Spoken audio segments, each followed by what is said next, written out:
What's going on, everybody? I hope that you are having a good, I don't know, week, day, whatever it may be. Long time no see.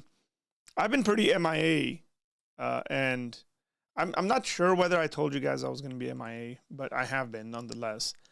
I get that. There's different reasons for that. I don't want to get into. Some of it was like, frankly, a lack of motivation. Some of it was pretty legitimate. So just stuff going on at home and stuff like that. Some of it had to do with redoing this entire setup, which is just a headache in and of itself. I hate wires, but you got to work with it anyways. Any one of those things. We got someone who's called in pretty quickly, so we're going to jump in there and have Elijah come on, and we'll have a conversation. Let me see. I've also messed around with all my settings, so I got to figure some of this stuff out. So we'll add Elijah. See, that's what I didn't want to happen. It did happen. Sorry, man. Give me a second here. This is... No, don't worry about it. I understand. Just messing up in all sorts of wrong ways. I had a whole setup going on here, but here, we'll do it like this, and then we'll bring Elijah on just like that. Okay. You're kind of off camera, but it is what it is. What's up, man? How you doing? There we are. There you go. Tell me about yourself. I don't think we've ever interacted, or you've been on this channel. No, we have not. Okay. Your channel was recommended to me by one of your community members, someone who you've personally convinced or at least helped push towards Christianity. Mm-hmm. I personally have a few objections to Christianity, but I'm more than willing to talk with people, and if this can help booster myself towards Christianity, that would be more than lovely. Yeah, I would love to, man. Well, thanks to that person. I think I know who you're talking about. But where should we start with this? Let me ask you a question, I guess. Do you come from kind of a religious background, grown up in a Christian home or anything like that, or just no? Yeah, I come from a very religious background where my dad was a pastor for like a lot of years, and he's not like a slouch of a Protestant pastor. So it's like, he went to school, he knows his stuff. Yeah, serious guy. So naturally, I had to kind of learn with him.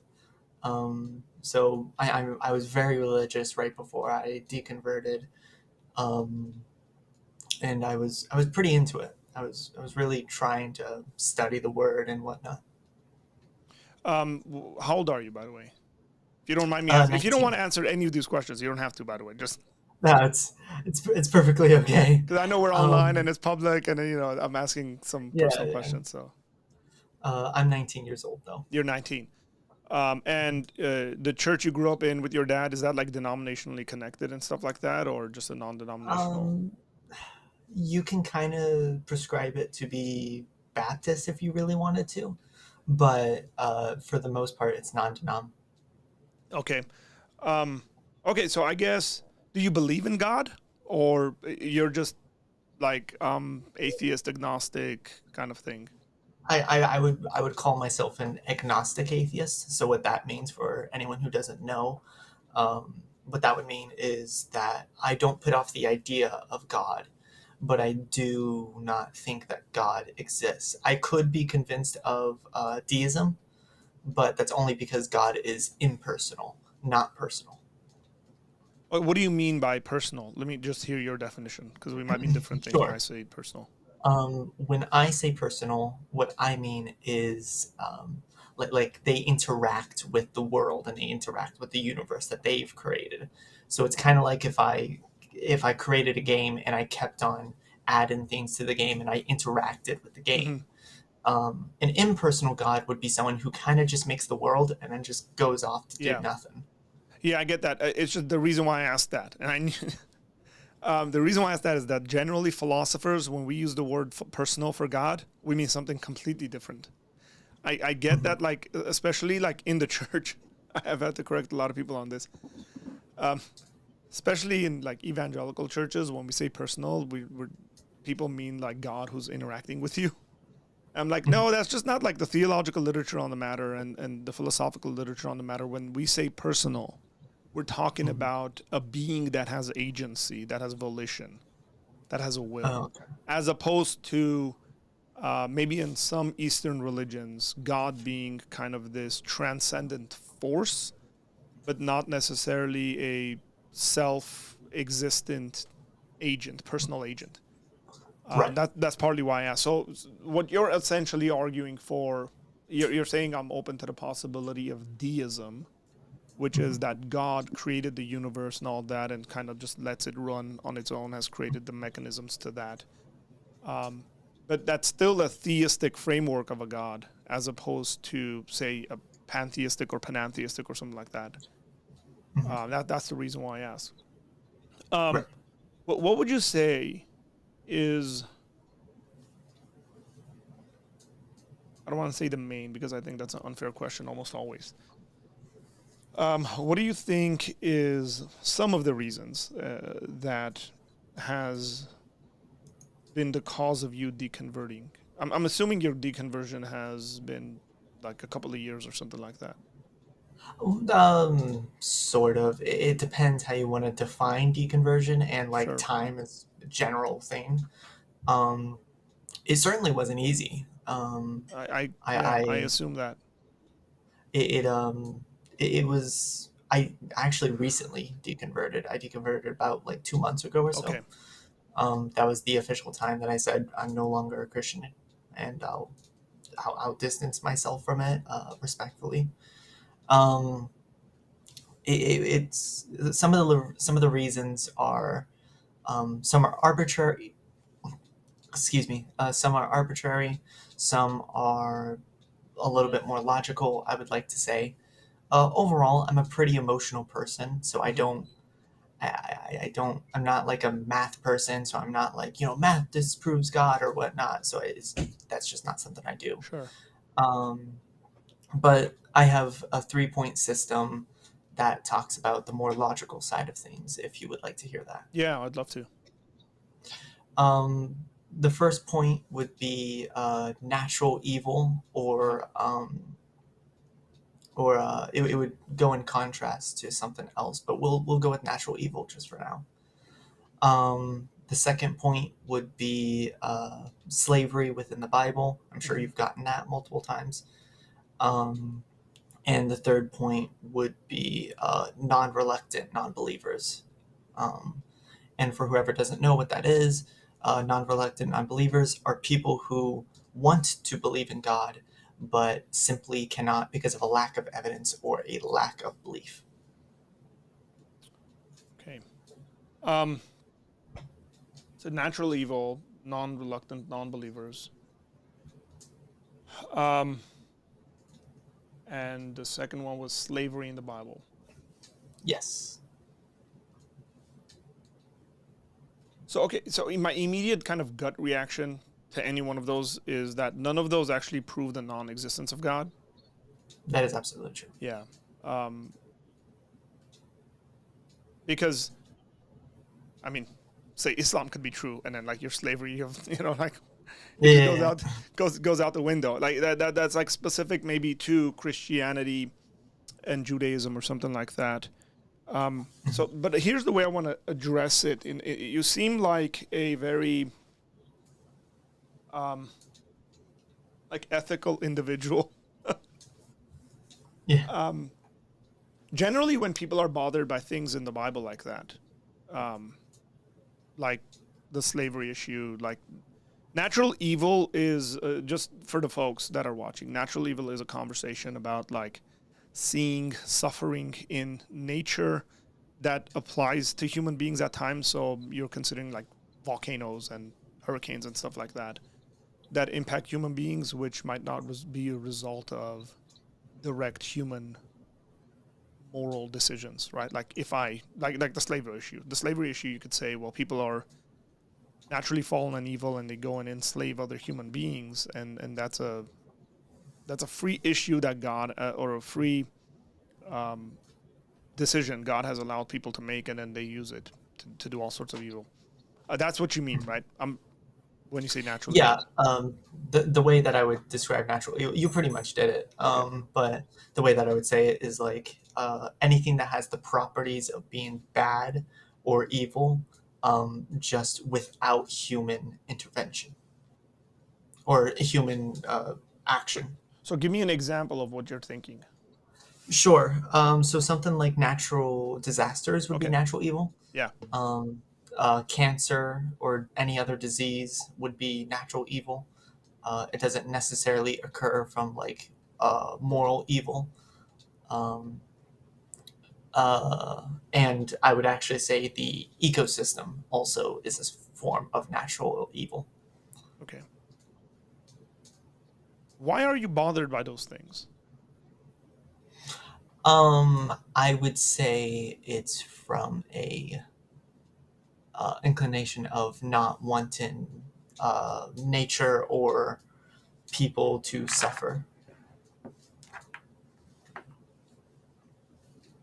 So that seems like a pretty subjective grounding or something like that. Yeah. So I struggle with this quite a bit, and I think when I say I struggle with it, I mean when atheists or just generally non-believers bring it up. I'm a history nerd. Okay, like I love historical studies, and one of the things that immediately comes to my mind, and at times it could be sensed as like a dry kind of reaction to it, is like you realize people haven't thought about people haven't thought like this. Definitely throughout history, and for sure in pre-Christian or non-Christian civilizations, people don't think like this. In regards to like, oh, suffering of the other is like, it bothers me. Let's just say, like, it shouldn't happen. Like, I should do things to alleviate the suffering of other people. Like I would argue that is not a natural inclination. It doesn't just come from us sitting there and reflecting and thinking and saying, wow, this, that kind of sucks for them. I think we've taken that on. I think it's a result of Christian ethics and how Christianity has impacted civilization, generally speaking. I can agree that Christianity has informed ethics, especially now within things like America or Europe. Places like those, ethics have definitely been informed by Christianity. Um, as far as saying that it's not a normal inclination, I have no idea. I would need to look into like what people's first thought are. Like way back in the day before Christianity, maybe. Yeah, I think we have plenty of examples of that. That's what I'm saying, like being concerned about the other, like so like someone outside of your tribe is what I'm thinking. Okay. So think about like the Viking invasions. People weren't very concerned about the other. And I think people generally aren't. Even today, right? Like every time we want to justify an action that is potentially harmful towards other people, one of the ways we do it is by defining and explaining the other person as less than or semi-human, or somehow they're evil, and so therefore our actions are justified towards them.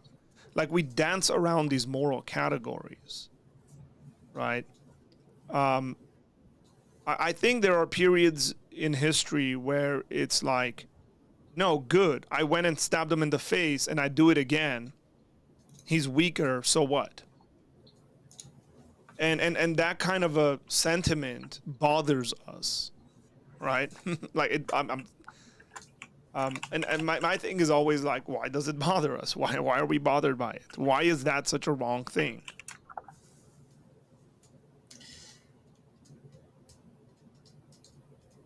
Oh, is it my turn to respond? Yeah, yeah. I'm just uh, yeah.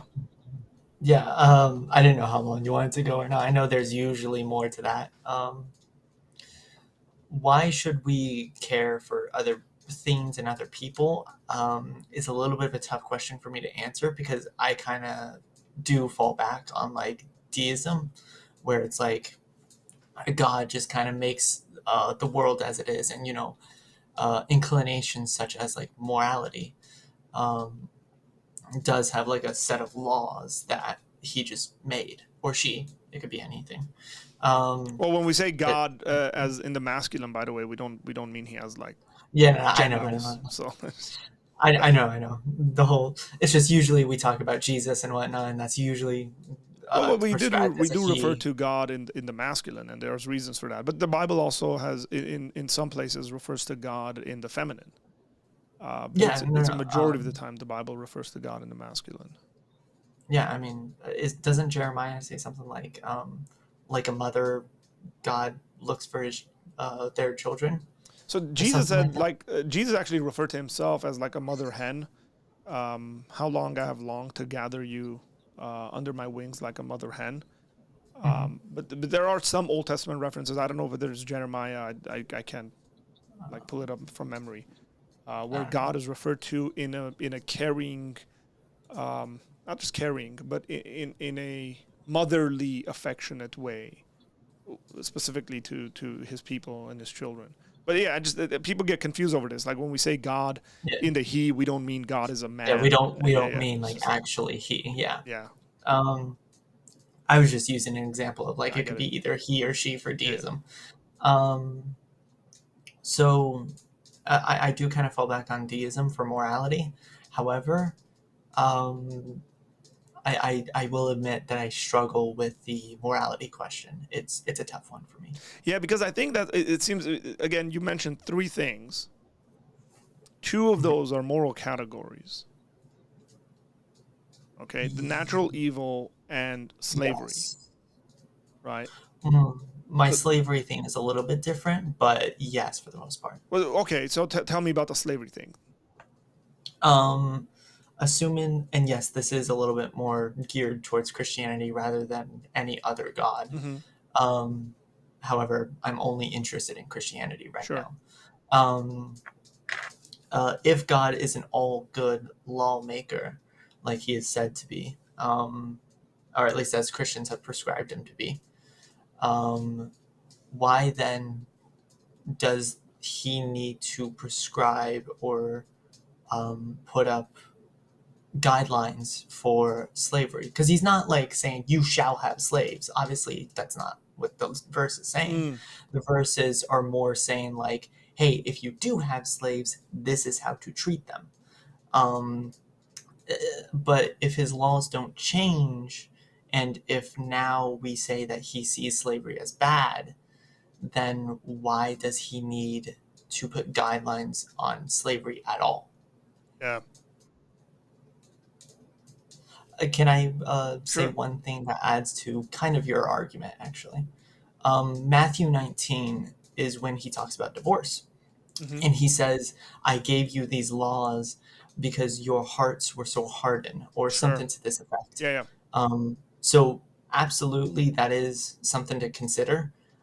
It's just rather weird how, from the law perspective and an all good lawmaker, which means that his laws are perfect, um, that it's weird that he puts up guidelines for slavery at all.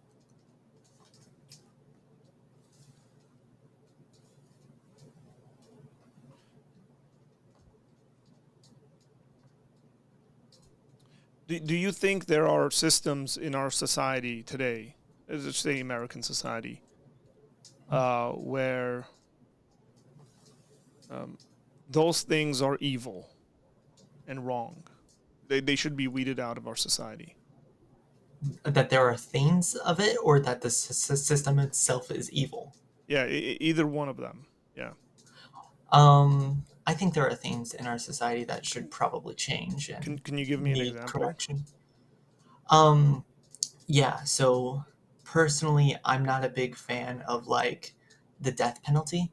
I Uh huh. don't think the death penalty should be a theme. Though again, this is subjective. You can disagree with me. That's totally fine.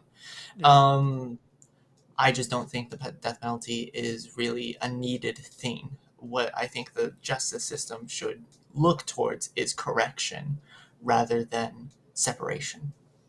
Do you think the prison system is in any way Bad. like a good thing? I think the prison system has good qualities for it. Okay. Like, right, like it does separate the bad people from good, bad people, good people. We'll get into what that means exactly. Hmm. Um, Let's just say but people who've broken the law, because yeah, broken the law. People who've broken the law from the people who haven't broken the law. mhm. It's just how those people who have broken the law are treated or maybe are being exercised. Yeah. So actually think the prison system and the mentality behind of it is a ridiculously horrendous system. Now, I'm not opposed to the death penalty. I am in favor of the death penalty in theory, but not always in practice, because I think it could be abused to like get rid of political opponents and stuff. Um, but caging people up to me seems extremely inhumane, and caging people up for a number of years tends to give us what we actually invest into caged people. And caged people, we're treating them like animals, is what I'm saying. And then they act like animals. And then when they get out of the cages, they continue acting like animals. And then we go, what happened here? Well, you caged them up for 20 years.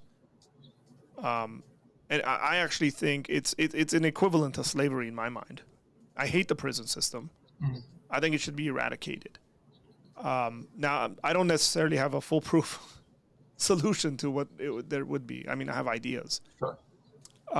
But the reason why I say that is like, okay, suppose I'm right. Let's just suppose the prison system is just a horrendously jacked up system. By the way, I should say that the prison system essentially is an outworking of medieval dungeons, which was not a thing in the ancient world. There were no prisons in the ancient world. If you broke the law, you died essentially in the ancient world, or you had to pay what you did. I mean, even in the Bible, if you think about the justice system in the Bible, you either die for certain crimes, so there's the death penalty, Hmm. or you have to make restitution, meaning if your actions ended up breaking someone's arm and he was out of work for a month, you had to pay him Yeah. for his recovery and for the time he lost money and stuff like that. So suppose God were to give us laws today, and let's just suppose I'm right that the prison system is horrendous. Do you think that God's immediate kind of action to our culture and society and understanding how people are like so committed to the prison system, like it's a large society that's committed to this way of functioning, where he goes, here's the law. Prisons are wrong. You shouldn't have them. Get rid of prisons now. Or would it be in regards to kind of what you were talking about, slavery? It's like you have slaves, but here's the way you ought to treat your slaves. And again, the assumption here, I hope people understand, and I hope you understand that slavery as a singular category, to view slavery as a singular category, whether in the Bible or historically, is just an incorrect thing. Not all slavery is the same. Yes. Yeah, like throughout history in different societies, it seems like almost every society's had slave or a form of slavery. Yeah. Yeah, pretty much. But they function differently. And like when we say slavery, I think in the American psyche, we immediately think the transatlantic slave trade, where slavery was almost entirely, if not entirely, focused on one group of people who were of a certain skin color. Where like when we look at European slavery, it looks very, very different, right? Like when we look at Roman slavery, like slavery in the Roman world, it looks very different. Slavery in Greece looks different. And so I hope people understand the nuances of like what we're talking about. Yeah, so just to add on to the nuances of what we're talking about exactly, um, and also I hope I sound clear and okay. I didn't No, even you do. check if I Your was audio's on coming the through. Yeah, yeah. same. No, it's great. Yeah, I didn't even check. It's coming Um, through really, really well. Most of the time, I struggle with guests, but oh, that's great because I have like a little microphone for it. So very good. so when we talk about slavery in the Bible, it is different from things like American slavery, which is the thing that we most often go to. American slavery is just too different to compare it to. I agree.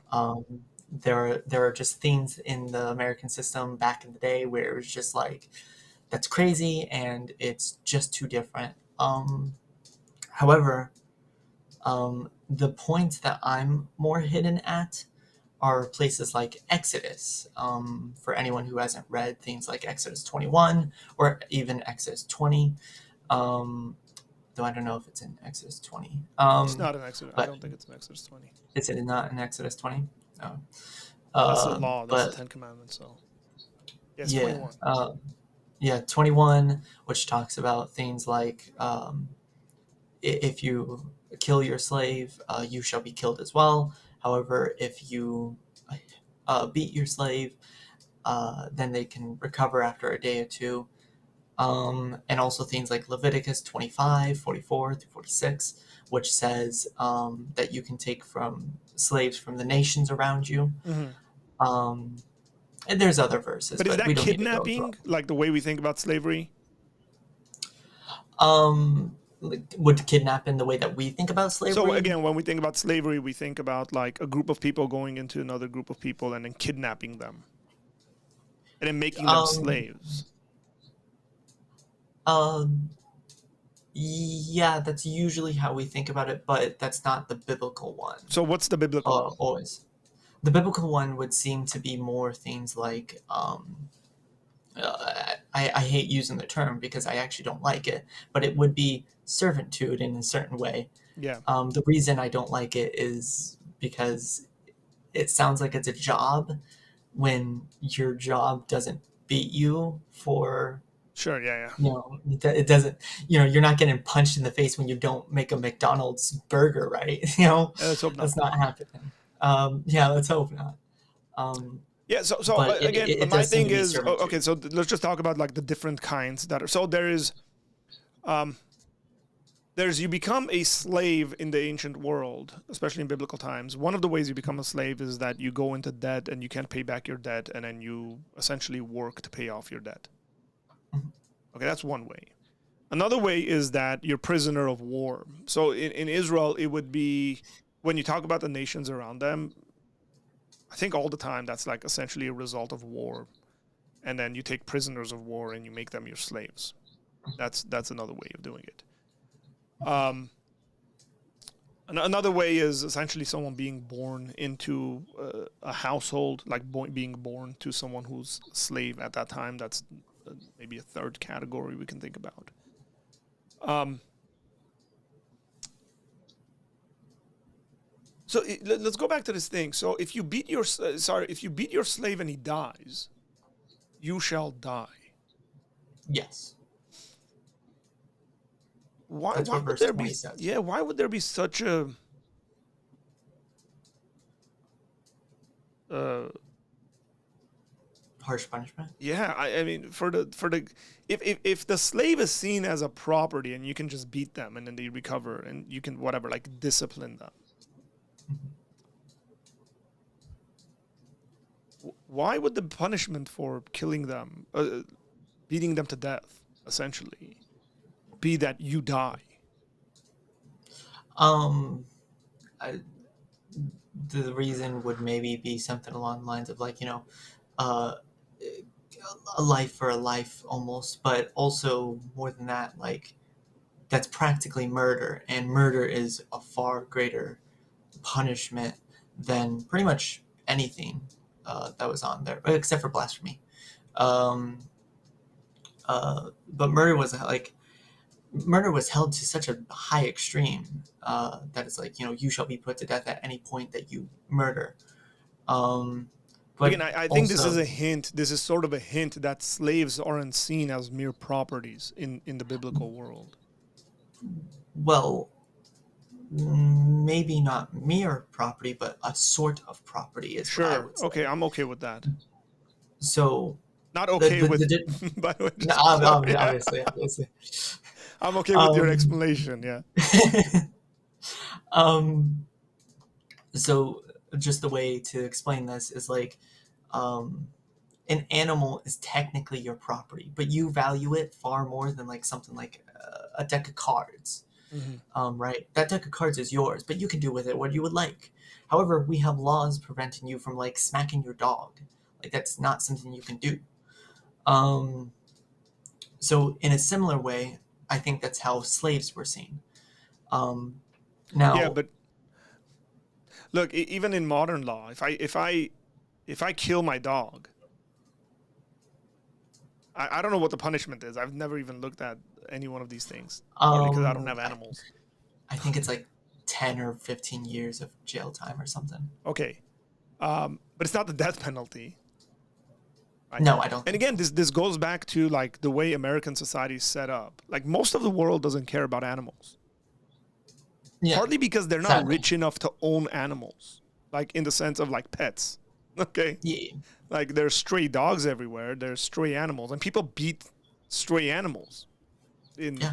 modern day around the world, and nobody cares. Dogs live outside because they're animals. That you don't bathe them and house them and then make them sleep in your bed. Sorry for my pet loving friends out there who are like, my dog is my best friend. I have a hard time with stuff like that. I Let me just frankly say, I have a very hard time with that stuff. I especially have a very hard time with people talk about their pets like they're their kids. Um, as a guy who has 4 kids, please don't do Yeah. that. That's offensive for those of us who actually have human children. And I should add on to that people who refuse to have kids and then want to have animals instead. So just I'm on the soapbox there a little bit. Just like when Hey, I see that's me. well, no, when I see like couples specifically, I'm not talking about like when I Yeah, see like okay, okay. couples and I'm like, dude, have kids, and they're like, no, we have our dog, and I'm like, you need to have a Mm. child. If you can have a child, have a child. It's going to give you way greater joy in life. Children will give you way more joy in life, than they'll teach you a lot more than your dog. Um, you can have a kid and buy him a dog. So again, the reason for that is uh, maybe there are things, and I don't have all the answers to these concerns, by the way, and I have Yeah, some of these same concerns. sure, Let me just put it like sure. I believe the Bible is the Word of God. I believe like I don't have weird beliefs. It's like if you think about someone who's Protestant evangelical, like you can probably guess what I believe. I believe the Bible is infallible. I believe it's true. I believe in its inerrancy and all that stuff. But I do at the same time. Sometimes when I read these things, obviously I'm like, that just seems like it's tough for me to kind of um, digest some of this stuff, right? Mhm. But at the same time, I think to myself, I said maybe there's things happening like between the lines, like societally and culturally, that I might be missing. Mm. Because I wonder what this is the way I process some of this information. I wonder what future generations will think about when they look at our society and and the sort of things we have in our culture and how we justify a number of those things, and we don't have issues with it. And then people, even in the modern world, when people look at our society, they kind of go like, "What is that?" Um, and that kind of a judgment is what I think we're doing when we're looking at the ancient world. We go, "Oh man, this guy." Like, look, they went to war and then they captured those people and then they made them their slaves. And then I go, cool, okay, I can see why you have a problem with that. What's the alternative? To that, Yeah. um, I can maybe think of like obviously war calls for like killing and all Yeah. that. So we're gonna have a hard starch on like no killing or anything like that. Yeah, Um, that's an unrealistic expectation of human activity. Okay, so like there are a yeah, number of givens, right? Like in regards to human activity. One of them is war. Like it's just always been around. Okay, we go to war. Israel goes to war with its neighboring nations, and it's going to do that quite a bit. it is doing that quite a bit. Um, what should be the way they treat the people they're fighting against? And I would add maybe another layer of question to that is how is that similar to or different from the way the neighbors treated their war prisoners? It's so something to also keep in mind when you're reading things like Exodus is like the Jews like pretty much just came out of like a different kind of slavery, Yeah, um, and God's given them a lot of those commandments to be different from each other, um, or like different from the nation that they just came out of. Um, it, it in ways to say of like what could one do that is a good alternative to that. It's kind of hard to say because if we're talking about wars in specific, which okay, um, then there's not a ton to do than maybe just keep them prisoner and yeah, treat them as well as we can. Um, yeah. it's I mean, the question is again, now whether that's the weird that's thing, right? what Like, that is. it's like, okay, we keep them prisoner. Like, okay, like, why? Like, again, my thing is when we imprison human beings, I just see that as being a very degrading thing to do to another human being. That's, by the way, that's coming out of my theology. Because in my theology, God has made human beings to work. Yeah, That's one of the things we see in the book of Genesis, where like humans are called to work, to be productive. And when we take people and we put them into a situation where they're not productive, it's treating them like animals in my mind. Even animals have a certain function and work to them. It's maybe even bringing them below animals. Like you will take your oxen and then you will make them work, but you won't take human beings and make them work and give them dignity. Like so, I think work brings dignity to people. Um, now, I would agree with the idea that when you make them work, treat them with dignity, even if it's working for free. Let's just say. I yeah, mean, what would that mean? What would that mean to treat them with dignity if they're working for you for free? Well, you feed them, right? Like their housing situation is like a livable situation. It's not, um, they're not like sleeping under a tree when you're living in your palace or something like that. Um, that kind of stuff. Like, and I think it's because when you think about wars, the wars are a funny sort of thing, right? Well, not really, but in this sense, most people who go to war and fight probably weren't sitting at home saying, "Man, I can't wait till I attack my enemy next door to me and kill him." The way wars are generally fought is some kind of a political situation that happens, whether one leader or multiple leaders make a decision and then they're fighting their neighbors, and then now you've been called upon to go fight. And you had nothing to say whether you wanted to do it, you didn't want to do it. Like you just get called in. Like war sucks. It's a horrendous sort of yeah, thing.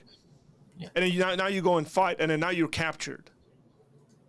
yeah, Um, and you literally didn't do anything other than you're going to defend whatever, or maybe be even the aggressor. And so the reason is when I say these things, I'm saying, okay, like it's a given, it's going to happen. And then God comes in there and says, okay, this is the way you ought to treat people whenever this situation arises. hmm, Um,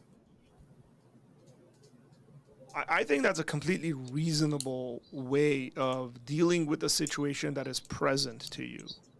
So one of the things that biblical scholars like to deal with is, do we see a base for certain more like a foundation for certain moral behaviors? And then do we also see um, those moral or other moral behaviors or just human interaction regulated? So if slavery already exists in culture, which it did, It did. Yeah. um, it's a it's a big interruption to come in there and say stop this now, right? Yes. But it's less of an interaction interruption, I guess, when you say here's the way you ought to deal with this societal norm that you have. That's true. However, why is the interruption bad? Right? Like, why is the interruption something to say like, oh well, God doesn't want to disrupt the culture back in that day, but the whole point of him giving these laws is that they are different from where they just were. What would be more different than not having slavery at all and just having maybe like prisoners of war? But granted, I will say that prisoners of war also doesn't sound great to us. Yeah, However, it would be very, very different from the nations around them. That, from a law perspective, yeah, that feels much more reasonable, at least to me. Maybe I'm wrong. Again, I could be wrong. yeah. So I'm not a how do you pay perfect human. back how do you pay back debt in a culture like that? Um, there is like work that you can do. It's just whether or not the slaves are actually being treated with the intentions that we would say God would have for them. Sure, yeah, So, yeah. I don't mind that. Like human actions are so like vast, and not everyone's gonna yeah, submit to laws. Like regardless of how many laws yeah. we have, it doesn't matter.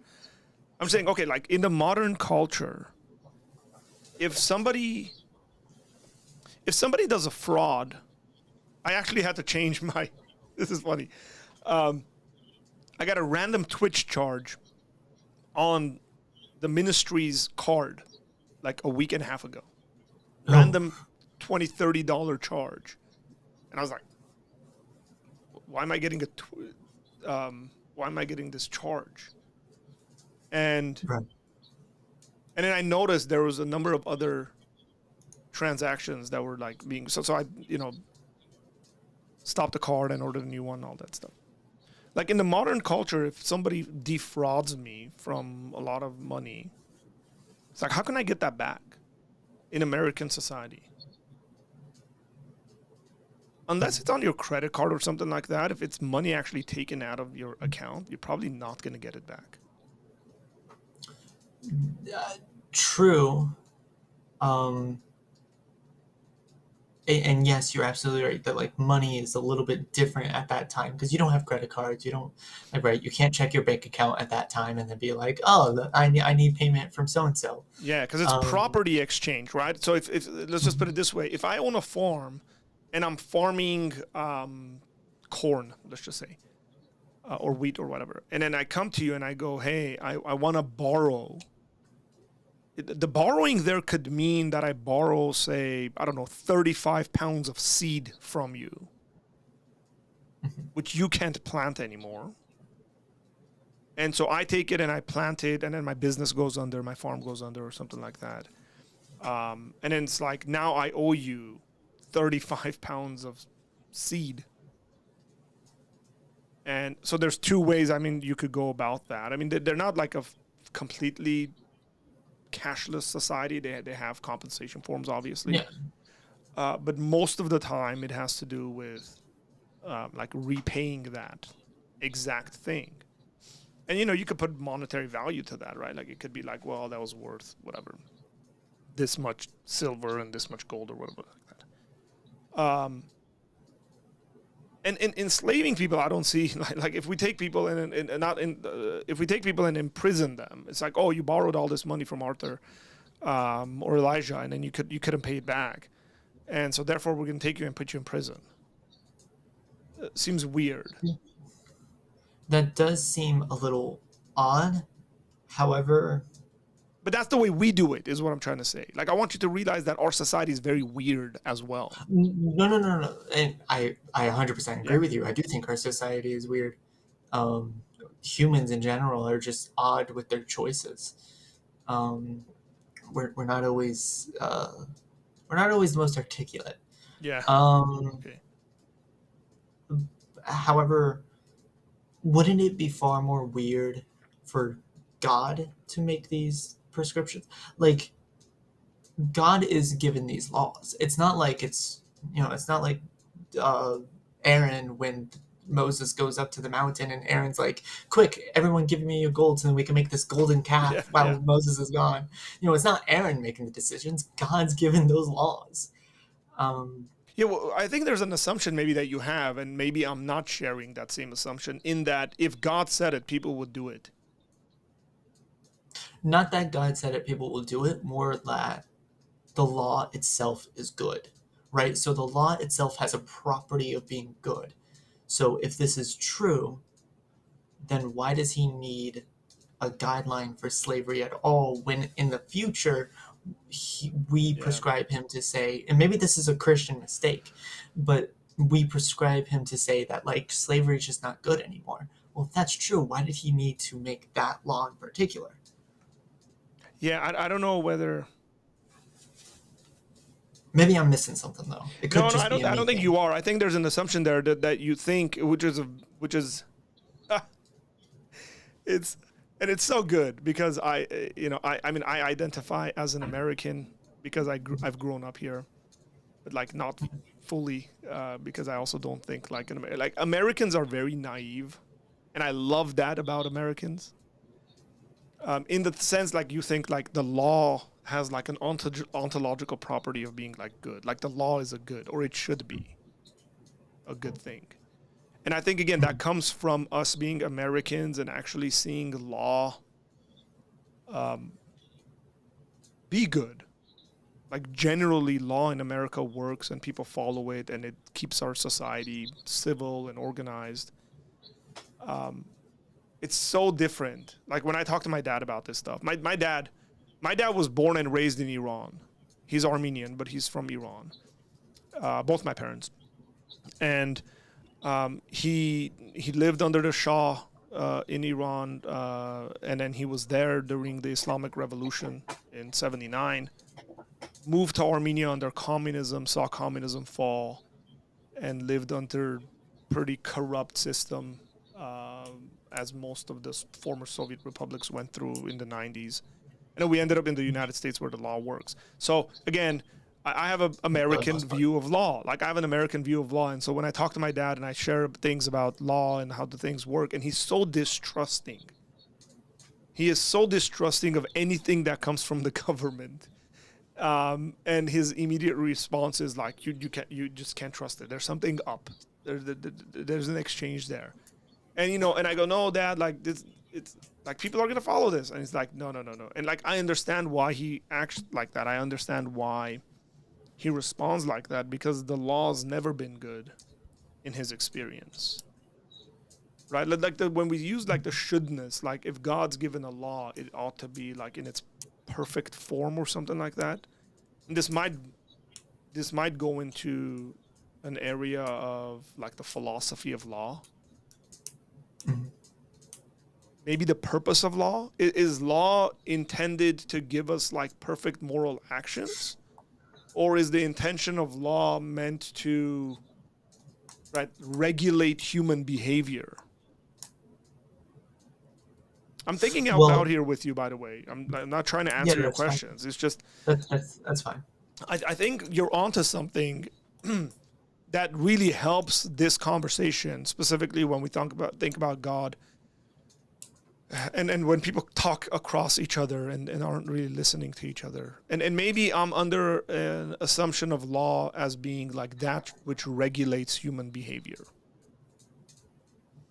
And maybe like historically, there's a development of law where it becomes more in its like purer form or something like that, or intent. Like, that's a possibility.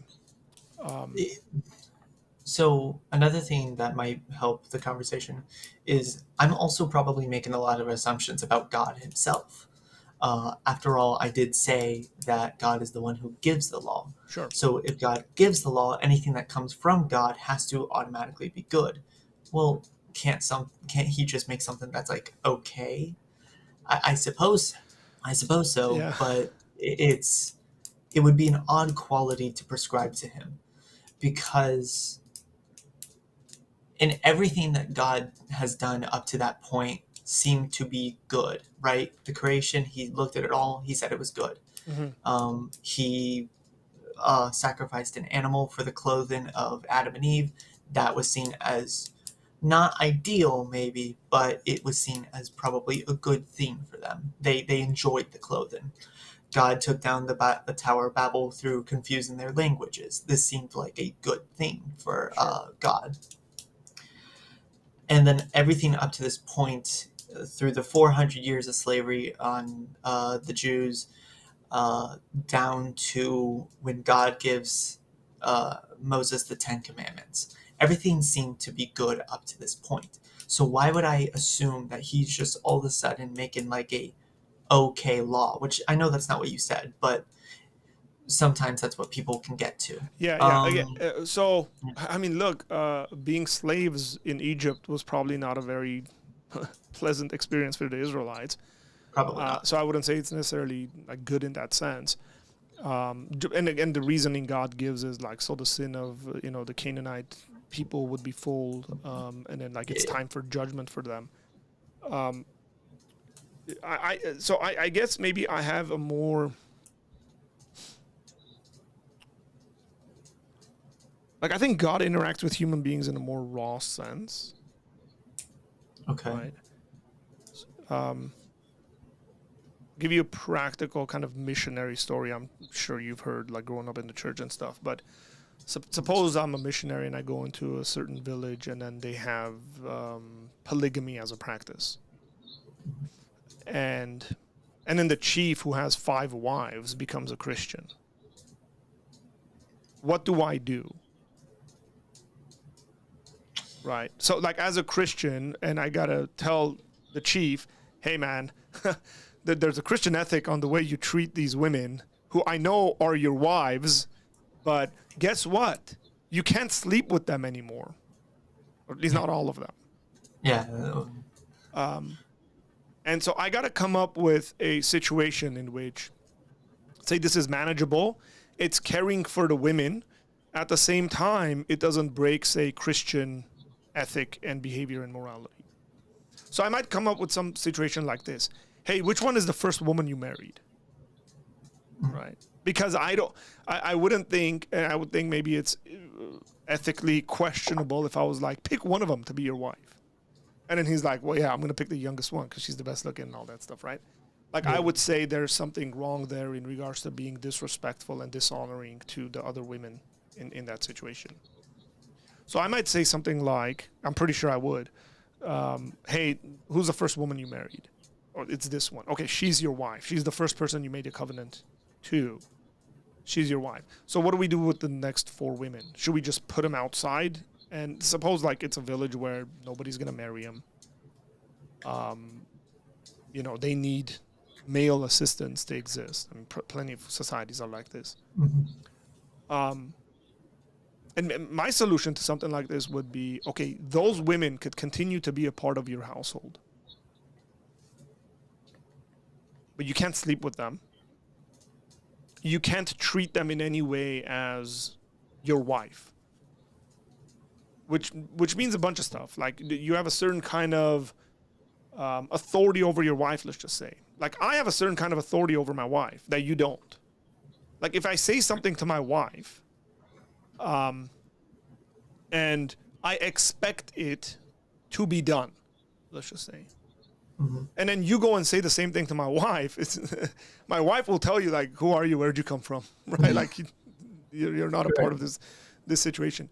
I would say the same thing to this guy. Like you can treat them, say, as members of your household. If at possible, you can treat them like daughters. Let's just say, Sure. or sisters or something like that. Like but you can't put them out. Well, it's like, okay, what happens if somebody wants to marry them? That's fine. They can marry them, and then now they're no longer in your household.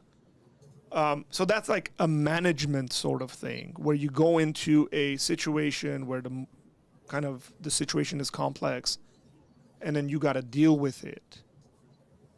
It could be that those women, every single one of those women, remain single and die in his household, right?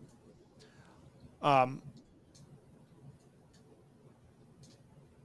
I'm kind of seeing that sort of stuff happening. I'm just using that as an example as to the morality.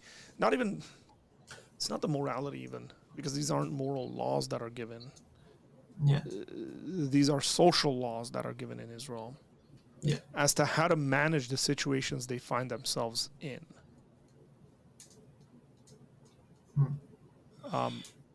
And again, maybe it is a difference in understanding of like what the law is. I just like some of the assumptions you're making philosophically, I think about law are really complex assumptions you're making about law. And again, I'm not even talking about this in like a theistic sense, but I do think it's definitely related because like what the heck is law anyways? If we take a purely atheistic view on law, law is just the opinion of a group of people that decide that to regulate their behavior. That's it. Yeah. I mean, I would look at law in an atheistic way as similar to how you just proposed law as like to regulate behavior. Sure, but there's no. And then that standard is subjective.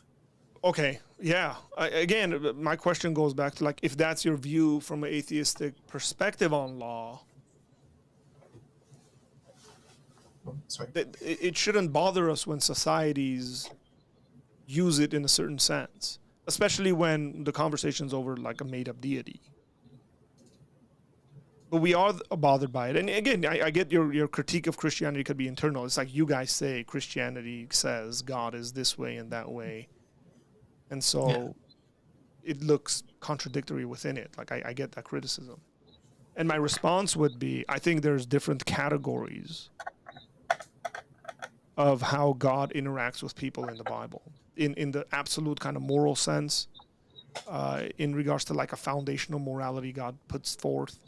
And then in like when he goes into the societies who have all sorts of crazy interactions with one another, and then he regulates them. But also at the same time providing grounding for those things to be completely eliminated. Like I think the Bible like has all of that in it, and I think you did a really good job in quoting Matthew 19 when the divorce conversation comes up. Because one of the things that sets forth is that God did compromise for the sake of rebellious people. Yeah. Again, I think in the churches, at times, whether it's preachers and pastors or just like lay people, I don't like that kind of terminology, calling people lay people, by the way. Like, I think Christians should be informed enough to have these conversations properly. They don't know how to react to these things. They think like everything God said is one category. Frankly, according to Jesus, at the very least, everything is not this one category, right? Like Jesus is saying, hey, look, God's intent has always been for one woman and one man. And what you guys did was be rebellious. And so God gave you a way out in regards to a certificate of divorce. But that's not what it's supposed to be. That's not what kind of the full intent of God's heart and mind is. And I could very well say, hey, look, in Genesis chapter 1, God makes humanity in his image, male and female. He creates them in his image. And so therefore there's an equality of human beings regardless of gender, regardless of anything, whatever, race and all that stuff. We are all, as human beings, made in the image of God. And then you get hints of that in the laws that God gives. For example, if you beat your slave to death, then you die. That's a hint of that you have equality. Because if you beat your neighbor to death, you get the death penalty as well. So why apply the same category of your neighbor, your Israelite neighbor, as opposed to your slave? Go ahead. That's fair. However, I then have to add the caveat of, well, it also says later on that if you take out an eye of the slave or a tooth of the slave, that he just goes free. When normally for an eye, it is an eye for an eye. It is, if you pluck out my eye, I shall pluck out yours. Correct. However, with the slave, they just simply go free. Well, while I'm not saying that's like, it's either an eye for an eye or no freedom. That's not what I'm saying. Like the freedom's nice. I'll take the freedom, Yeah, me too. but it's just rather odd if we're talking about equality, and then we seem to be saying that an eye for an eye just doesn't apply Yeah. here. Why? Yeah, so I would say that's it seems like they're making a judgment there. Let's just say God is. Okay, so it seems like God is making a judgment there between like a fair punishment. So if we're both free people, I take out your eye, then you take out my eye, because that's a one-to-one correlation there. Where if I take out the eye of my slave, he gets to go free, because what's being equated there is his freedom with the eye. Well, then I'm going to point back that they are at least seen as some sort of property. I don't disagree with that. I don't disagree Oh, okay. that they Okay, are yeah. seen as property I in their didn't. culture. Yeah, I didn't know if I you did or think didn't. we can distinguish between the fact of them seeing them seeing these slaves as property, as opposed to like the way we think about people, which would be this ontological sense of equality. What I'm saying is, written between the lines is this ontological understanding of value given to people. And it's more of a value given to people than other things. Cattle, right? Like all sorts of other things. Yeah. And so it's there, like the grounding is there. And I understand that someone can come there and say, well, this is just a social development of human like morality or something like that. We see it in the Bible. Like, that's fine. Cool. Yeah. I think you see some of that as well. I actually think all that stuff is happening at once in the Bible. And then like we kind of try to categorize them into different ways. What I'm concerned about is, I guess it's the worldview in like that's produced, or the worldview we're viewing these things within. And then like questioning it. So look, if I was an atheist, if I became an atheist today,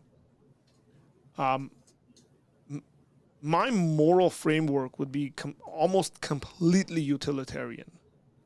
The ends justify the means, and that's just the way I would live my life. Like categorical absolutes wouldn't exist really. And I think plenty of people who are atheists like understand this and actually like preach it and teach it, and they say this is the way this is. And you could develop all sorts of utilitarian arguments for not having slavery. You can develop an argument from a utilitarian perspective for having slaves to like not having slaves, and I mean it like in the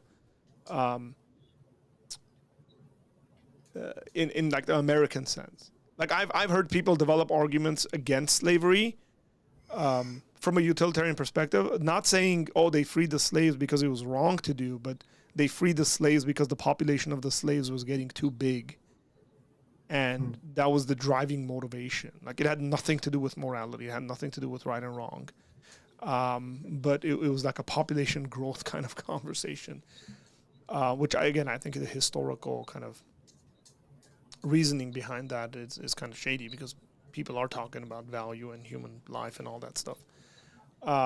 Or you could argue that it's utilitarianism from a utilitarian perspective, that slavery is wrong. It never like leads to whatever the proper ends. But I think what we can't do is take on a worldview that can't give us absolutes of that sort. But again, one of the things I see, and maybe I'm seeing this with you, I'm not sure, is that you're holding these standards pretty highly in your life. Mm, like the standard of morality. Yeah, So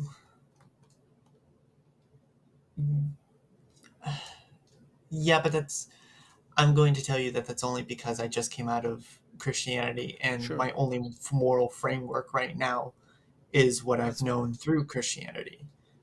So the only thing that I can ever propose to you is what I think is right in the moral framework of Christianity, um, which, of course, I guess you would agree with. Yeah, yeah, Um, I think that's completely fair in regards to like where you are in life. yeah, Are you it's in just school? I actually finished high school. I'm trying to get into a trade school for cosmetology. I Okay. wish I could have done college. I really wish I could have done college. I couldn't. Why? Oh, money, and I'm not smart Oh, enough. man, don't say like, that. There's plenty of people. You're a pretty intelligent guy, man. I've done the school thing. I've done the bachelor's and the master's degree. The way you're thinking and processing information is 1,000 times better than most of my classmates. Uh, I shouldn't say most. Um, a lot of people, and I've worked with students. I've done youth ministry. I've worked with young people quite a bit. You're processing information very, very well. You're articulate. Don't say thank that. you, I thank should you. say, and there's absolutely nothing. You don't have to go to college. You can learn this stuff on your own pretty well, considering the way the modern world is. And also, I have a brother that went to trade school, and he has a great living. But he didn't. He went to a he became a lineman. He works on high power electricity lines. But it was a trade school. So yeah, we need Yeah, a lot more people to go to trade school, in my opinion.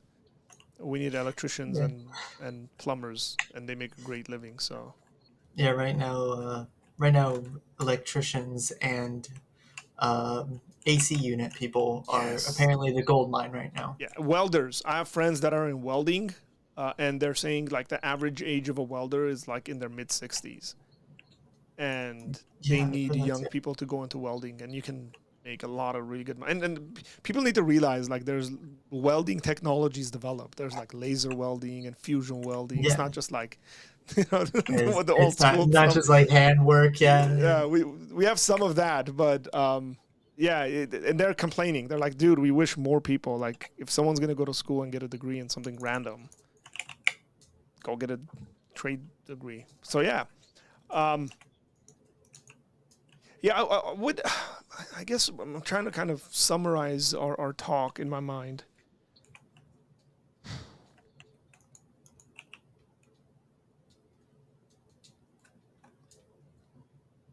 Have you read any philosophical works on like morality not a or like ton. moral theory and law or something like that?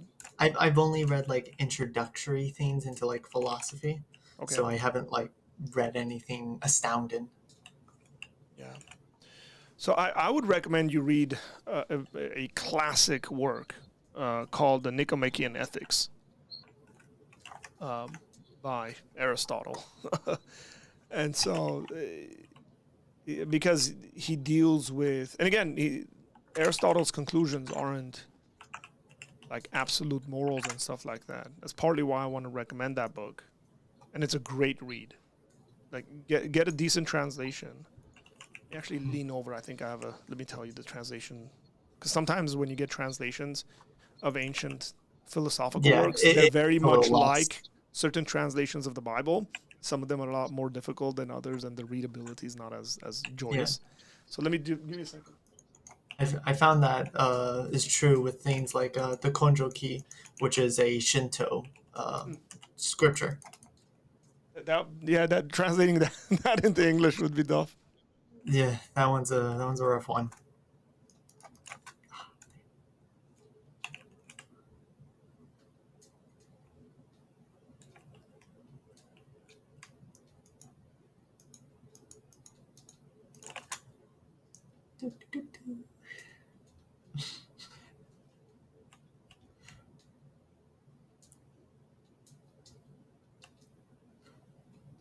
I knew it was here next to Leonidas.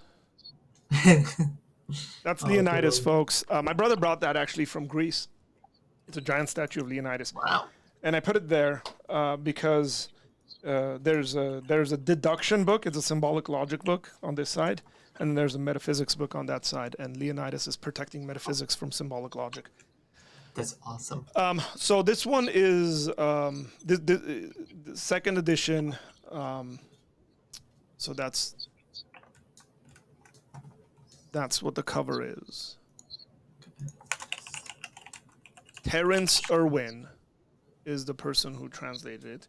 Terence Irwin is professor of ancient philosophy at the University of Oxford and fellow of Keble College. Nice. So this is the second edition, so there might be.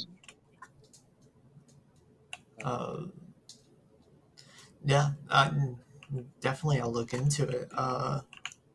Worth looking into. Definitely, because just the way we categorize some of this stuff, I think, is very helpful as to how we process information. Because, again, we don't have time maybe to like unpack this of like, what is the nature of law is a very important question to ask.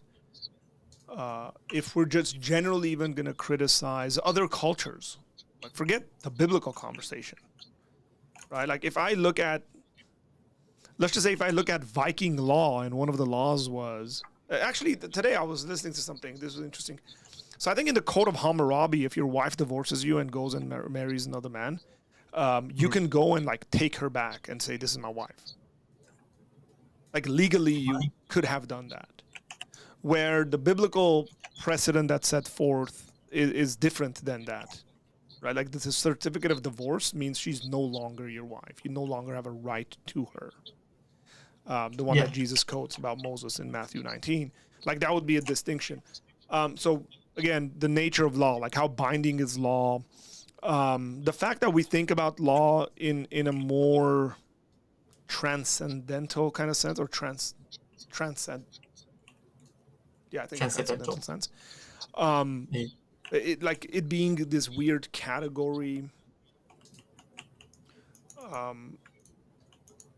that's beyond just human subjective feelings and stuff like that.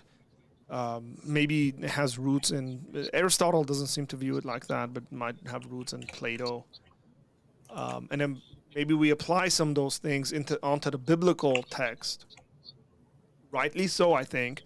And sometimes maybe not so rightly so, because maybe the people in the Bible don't have the same presuppositions as us about like law. And so maybe they're not bothered by certain things. But at least those might be helpful into the way we're thinking about things. Probably. Yeah, man, I'd love to continue these conversations. I don't know if there's anybody waiting to come on or not. I'm not sure. I don't. Yeah. Kind of ignored the whole comment section. It seems like people were having fun. People were having fun. That's not what I've ever heard when I ever hear about theology. I don't hear anyone ever having fun my about channel theology. And my folks in the community that we have here is nothing like any other community. I'm not exaggerating. I honestly believe that. That's fair enough. No, like again, we'll be talking about stuff like this, and then 2 minutes later watching a funny video, and 3 minutes after that talking about the European Cup that's happening right now, or the Copa America. And then folks are just generally really generous and courteous with one another. That's one of the things I don't tolerate from Christians or non-Christians. If they come in here and they act a fool, they're gone. I'll block them in a heartbeat. When I say when I think the Bible talks about us loving people, I take that very seriously, and I try to practice that to the best of my abilities. There's tons of people who aren't believers that I've built really, really good friendships with over the last couple of years. And then there's plenty of people who are Christians who have said, this place is not for you. Please don't come back here because you don't know how to treat others. Yeah, So I mean, I think it all just ties back to like, yeah, from a Christian point of view, at least. I think it just ties back to like First Corinthians 13 and things like that. Like, just if if you love your brother, you would walk with him 2 miles, yeah, things like that. So, I mean, yeah. The online space, criticism. the issue is the online space, and when we get into dialogues, and when we get into dialogues that specifically have us disagreeing with one another, tends to be a bit vicious. And I'm very adamant about developing a community of people and developing a community for people who are just not interested in that, who are more interested in nuancing, or like the way you and I just did, right? Like nuancing our conversation in such a sense as like, am I hearing you right? Is this what you're saying? Maybe we should include this into our conversation, and just very friendly and cordial. Mm. Yeah, I agree. I'm a bit of an emotional person, so whenever I do debate other Christians or other things like that, I can get a little bit rowdy. But when the conversation's good, the conversation's good. It's understandable. Yeah, yeah. I get emotional. I don't want to qualify myself as an emotional person. I don't know what that means, by the way. I think we're all emotional. The question really comes down to is like, what are the How things much that show emotion? your emotions? Yeah. And there are things for me that really bring my emotions to the surface. And there are things that I just, frankly, don't care about very much. It's fair enough. I don't know what you want to do now. Do you want to kick me off, or do you want to talk about something else? Yeah. If you have something else you want to talk about, we can. If anybody else wants to call in, feel free to call in. The link is pinned. And if they do call in, then I'll kick you off and then bring them on. Sounds Um, good. so was this like on a Discord somebody told you, or was it on a different channel or something like that? For you. Yeah. When they Um, recommended my channel to you. yeah. So I don't know. I don't know if I can. Sorry, the person I'm about to just name. Um, I was on the Discord server, the congregation, if you know what that is. It's No. ran by Gideon. Um, Okay. I know him. I if you didn't know. know the Discord group. Yeah. Yeah, I hang out in that Discord server a lot because I don't do much. I just have a How job and many then I members does come that home. server have? It's got it quite a bit. It's Yeah, I like would imagine. 2,000. It's got 2,000 or something like that. It's got quite a bit. Anyways, me and Jr. is the one who Yeah, that was appointed me. that was exactly what I was thinking. Would have Yeah, recommended. That's partly because, I mean, look, when Jerome came on this channel, and I don't know, a year and a half ago now, um, the the conversations were definitely um, of a different sort. I mean, we become friends. Like I consider Jerome to be a friend now. Like I talk to him. He has my phone number. We call back and forth. Um, and that's been a result of having good, cordial, understanding conversations with one another. And I think he's enjoyed that, and he's seen the fruit of that. That's partly why um, he's recommended my channel to you. So appreciate that, Jerome. I don't know if I saw him kind of jump in here for a second, and he was like, yeah. "Yay!" He was like, "Stream," and then I haven't seen him comment. So if you're in here, what's I'm up? I'm unsure, but yeah, I was just in the congregation. I ran into Jr. and then we talked for a little bit, and I put up my objections, and then he recommended me you, and he was like, I really want to see you talk with him. I was like, I'm okay with talking with anyone. Personally, I didn't want to leave Christianity, so I was really happy about talking with another Christian. Hmm. Would you say your like church background is like legalistic, or it was just It could get legalistic at times. Like I may be sharing a bit too much here, but There was once a point when I started to like hate marriage because of how legalistic I was being taught. Mm. And I hated, like, in fact, I hated marriage so much that I started to like hate my own parents for it almost. Um, until I just got to this Like, point you where I was think like, like this is silly. marriage? Do you think marriage was like idolized? Is that kind of what your reaction was to it? Like everybody should get married. It was more like it was seen as a commandment by God Uh-huh. rather than love itself. Like it didn't feel like people were actually interested in the other person. It felt like people were just doing this commandment by God. Yeah, that's Until I that's just that's yeah, interesting. until I That just is. got to this point where I was like, this is stupid. I shouldn't be angry at my parents for this. This is dumb. Yeah, it's so weird because like I think for most of world history, marriage has had nothing to do with love. Not that it shouldn't. That's not what I'm saying. And again, it depends how we define love as well. I mean, if love is the tingly stuff you feel, um, I would say that's a pretty like surface level definition of what love is. And specifically being in a marriage relationship, it's going to have a lot more to do with more practical and actionable sort of things. Um, my problem is in the church that we kind of treat it in such a way where we think everybody should get married because it is a command. That's the way people think about it generally. Like it's a command and then everybody should get married. Yeah. Where I think the Bible actually tells you everybody shouldn't get married. Like that's pretty clear in the text. Like, no, Yeah, there's, Paul says in yeah, 1 Corinthians 7, he's like, it'd be better if you didn't marry. I wish yeah, some of yeah, you were like me. Yeah. yeah. And even Jesus, I mean, Jesus talks about eunuchs of different sorts, like eunuchs that are made of human hands and eunuchs that are like naturally eunuchs, and or like decisions. And so like there's like these multiple categories of what singleness looks like. And Christians do a pretty lousy job of that. I think Christians, just like churches, do a lousy job of like interacting with single people without the aim of getting them married. That's what I mean. Like I think that's there, and maybe in our society that should be more of a talking point where people are getting married later and later. That's a problematic thing to have in society, I should say, population growth wise and all that. Um, but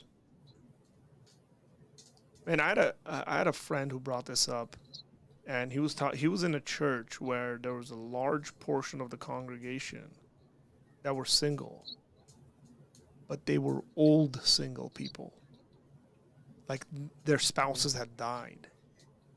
So Mm. these were people in their late 60s and 70s. And for the first time in their lives, in like 30, 35 years, they found themselves to be alone. And he was talking about like the difficulty of that, the difficulty of like, how do you live your life when you've lived 30, 40 years with someone else and then they pass away? Now you find yourself in a situation in life where you don't know what to do. Yeah. Um, and so they had like these grieving groups and stuff like that. People were meeting in, and people don't think about that stuff. But yeah, the reason why I ask these questions is because I'm always curious. Something, I try to watch as much, like if there's content out there of people like deconverting, and um, and then sometimes like I don't know the story, but then they'll say stuff, and I'm like, who taught you that? Like who taught you that was an essential of the faith? Yeah. And like I have no idea why you left the faith, because you could have just given up that belief and you would have been just completely fine in Christendom. Like nobody other than like I don't know, your really small church would have had issues with it. Yeah. Um, but yeah, that's why I ask those questions, because I'm always like curious to know whenever people go, no man, I can't have anything to do with that Christianity thing. Quite often, that Christianity thing is actually not like biblical Christianity. Yeah. And there could be there could be like different expressions of Christianity, and those people would be completely fine. They didn't have to give anything up. And again, that's why I ask. Let me see.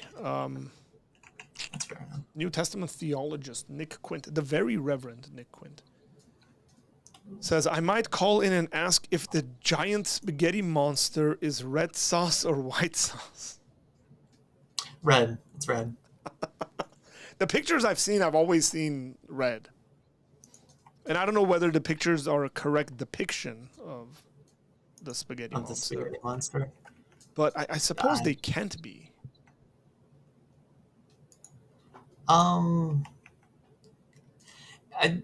So that's a little bit weird because it's like, as far as I read on the spaghetti monster, it's just like it's it doesn't specify, I don't think. Well, But here's it what we would know. seem to be red. It's made of spaghetti. That is absolutely true. It is made like so. of spaghetti. But again, we don't know what kind of spaghetti, right? Like, Oh, you might lose me here in just a second. My internet's having some funky okay. stuff. So far you're fine. So far I'm fine. But if I do go out, then thank you for the conversation. But it seems my internet hates me. Oh man, trust me, I'm always struggling. Here we are. I'm always struggling with the internet connections. Yeah, so here's the thing. Like, this is partly why I don't take the spaghetti monster conversation very seriously, because spaghetti, by definition, is a sort of thing that you eat. I mean, huh? Yeah, it makes sense. Yeah, I mean, just like definitionally speaking, right? Well, you eat spaghetti. Can I eat this thing? It's like, no. It's the kind of spaghetti you can eat. Well, it's not spaghetti anymore, right? Like, it's like, yeah, I mean, can I at least take a chunk out of it? And then if I do take a chunk out of it, would it be less than what it was? Because again, spaghettis have a certain kind of, it's not like an infinitely long spaghetti, which would be contradictory. At face value, people think they come up with good analogies or comparisons or whatever like that. And I just wish they thought about it a bit more. I don't know, because it's like, I feel like the point of God in particular is that he is like this ultimate form of pretty much us, I would say. Like, he is the ultimate form of us. Like, he was the ultimate form of Adam. That's why Jesus. So let me rephrase what you just said. That I think is theologically accurate. I think you're onto something, but I think the way you're saying it could be messy. Okay. So what you're saying is like maybe God is the ultimate human or something like that, right? Yeah, something to that extent. Yeah, and I would say, well, people would immediately react to that and then say, no, because God is not human, and so on and so forth. Yeah. But I think if you said God is the ultimate person, and because if we have a proper understanding of personhood, and not all persons are human persons, that also needs to be established. Like angels are persons, God is a person, or Trinitarianism would say God is 3 persons. Yeah. And we are persons. We're a different sort of persons. And you can have all sorts of different persons, like theoretically speaking. And again, by person, when we started talking, we talked about what it means to be personal. We mean an agent that has a volition. Then I would say, yes, God is the ultimate person. As a matter of fact, Athanasius, the church father, one of the church fathers, said, he has this whole thing about deification. I actually have an interview with a guy named Carl Moser about deification, which is this idea of us becoming like God. Athanasius said God became man so that man would become God. And again, he doesn't mean there like we would become infinite like God and share all the same attributes. He means something else, and the concept of deification means completely something else, and that's been a part of Christian theology since the beginning. As a matter of fact, one of the things people would say is that Satan's promise or the serpent's promise in the garden is a false promise. If you eat from this tree, you will be like God. Like gods. It's a false promise, or it's a shortcut promise. It's essentially, here's the way you would become that, where God had a different intent of it. But at the end of the day, when the story's said and done, that's actually what God accomplishes, is that he elevates human beings to become like him, which is the whole process of sanctification and becoming like Jesus and all that stuff. Like when people think like we're becoming like Jesus, most of the time they're talking about like moral categories, like we do the things Jesus did, where I think the Bible has a lot more to say about like internal character change and internal person changing. But I would agree with that. I think just Orthodox Christian theology would agree with that kind of a qualification as to what God is. Like the most perfect thing.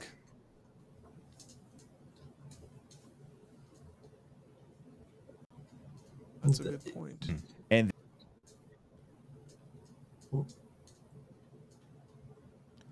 What's happening? Sorry, I just noticed one of my buddies who's got a YouTube channel just hit 600,000 subscribers, and he's doing a celebration. Oh, good for him. And I'm seeing some of my mods in they're mods for his channel too. I'm like, dude, David is everywhere. That's good for him. No, it's really good. He's killing it.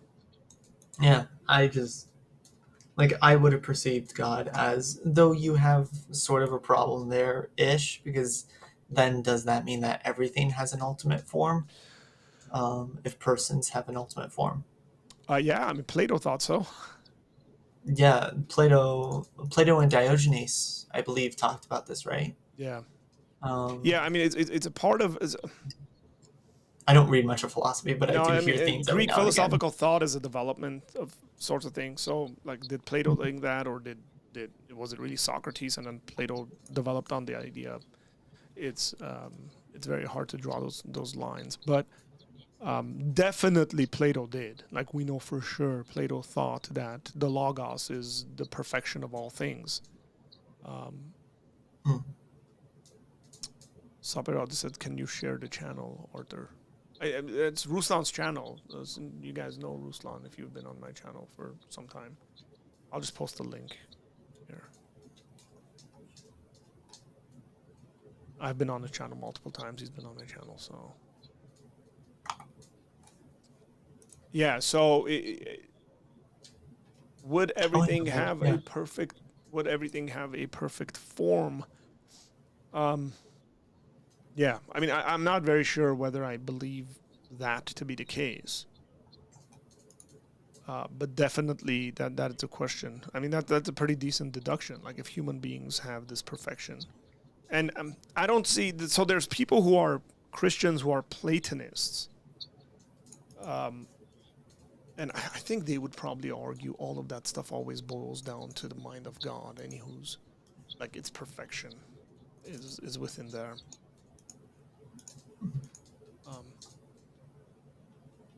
I think that's decent deduction. I'm not sure whether I think Platonism makes sense as a Christian. I don't know, because it's like, I don't see a reason why everything couldn't have an ultimate form. However, it does run into the problem of like, well, does that mean nothingness has an ultimate form? Well, nothingness by definition doesn't have any properties. Yeah, it doesn't have any properties. So then I guess would like something that has little properties or like not really upgradable properties also have an ultimate form? Something like air. Like, you can only really breathe in this amount of air, but could something have an ultimate form of that? I didn't explain that very well, but you got it. I understand what you're trying to say. So again, nothing. I wish more popular level thinkers got it as quickly as you did when you say nothing doesn't have any properties, because they'll like talk about nothing in all sorts of ways. And I do think there are like indivisible kind of base level sorts of things that there is no ultimate version of them. And the only way you could talk about ultimate versions of those things would be if you hung on to like an essence they might have. So I'll give you an example. What do human beings and say plants have in common? Um, well, they both exist, Okay. right? Like, so that's a common thing. And so what we would do is we would like hang on to the existence thing because that's a commonly shared trait or property. And then we say, well, can existence be in its like most perfect sense? And I think that's okay. I think that's fine to think about it in those categories. But if we're thinking about like, well, a plant is green, or a particular plant, this is whatever, let's just say mint. Yeah. Um, could you have the most perfect minty Minty plant. Yeah. green plant? Seems to me probably not. It's contingent. It's a created sort of thing. Those things are always like conditional. Maybe if you believe greenness is a thing that actually exists um, as a universal, again, that goes into like Platonic thinking. Might be okay with that. But like, is it the most minty? Whatever that means. Well, like, these things are like quite a bit judged by human taste buds. Like, what does something mean? Some people can't have one mint leaf, and some people, like myself, can sit there and eat a lot of it and not be bothered by it. That one leaf is very minty to that guy that can't have much of it. Right. So I think some of those things are conditional, and it just categorically gets more and more complex when we talk about more complex entities. That's fair. Yeah. Um, yeah, because I guess you kind of find yourself in this like weird like. I guess we have to have this whole semantic debate on like what this means and what that means. You know, Yeah. whether or not green is actually a property on its own, even though color is really just a figment of your imagination. Yeah. I mean, plenty of philosophers Yeah, wouldn't for the say most color part. is. Yeah. They would say it actually exists, like numbers. But again, this Yeah. is neither a Christian nor a non-Christian debate, really, because you have Christians No. who think that numbers actually exist. I mean, I think two of the best Christian thinkers of the last 50 years disagree on this subject. Um, Bill Craig and J.P. Moreland disagree on this subject, and they've taught together for many, many years. um, and JP thinks that numbers exist, um, and Bill Craig doesn't.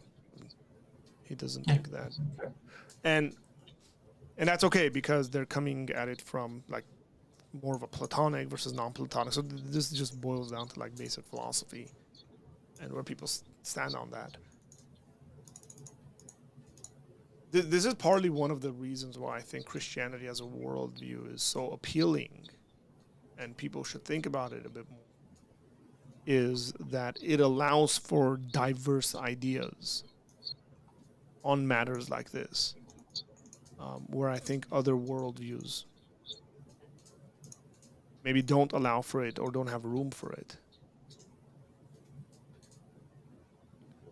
And again, I think seriously people should consider these things whenever whenever people are thinking about Christianity.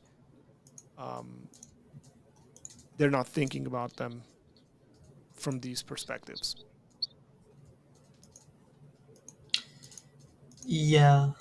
Um, I think that's pretty.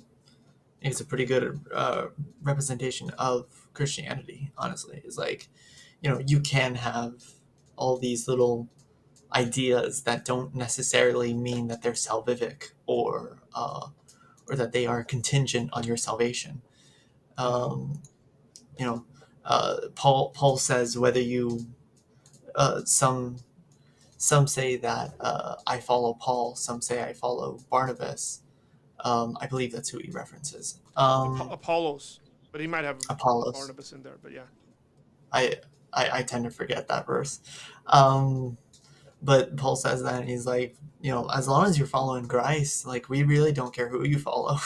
mm-hmm. And Yeah. Paul Again, makes a there's a lot of mention of diversity. that. There's a diversity of thought and ideas. I think, as long as we're in agreement with on all the important stuff. And again, that's partly why I try to focus on that stuff on my channel. When I have Christians come on here and they're like, "Do you know the end of the world is going to happen in the next 10 years?" I'm like, I don't care. I guess. Right? Like frankly, like if you're like, "Oh, it matters not to me." I don't hold to that end times view. And I have very, very dear friends that do. But like even questions about, the way we understand salvation, the Calvinism, Arminianism, free will, determinism conversation. I have my opinions on that stuff. None of that stuff bugs me or gets in the middle of me being in community with people who disagree with me on those subjects. And I think it ought to be like that. Now, that's the proper way to live out the Christian life, because if we just try to find people who agree with us 100% on every single doctrinal point, we're going to be very alone, and there's going to be no church. And really mess up how and what love is in the midst of that. I mean, if Christian community is supposed to be a community of love, then and loving is willing the best or willing the good of another. You're just finding people who, Jesus said it's easy to love people who love you.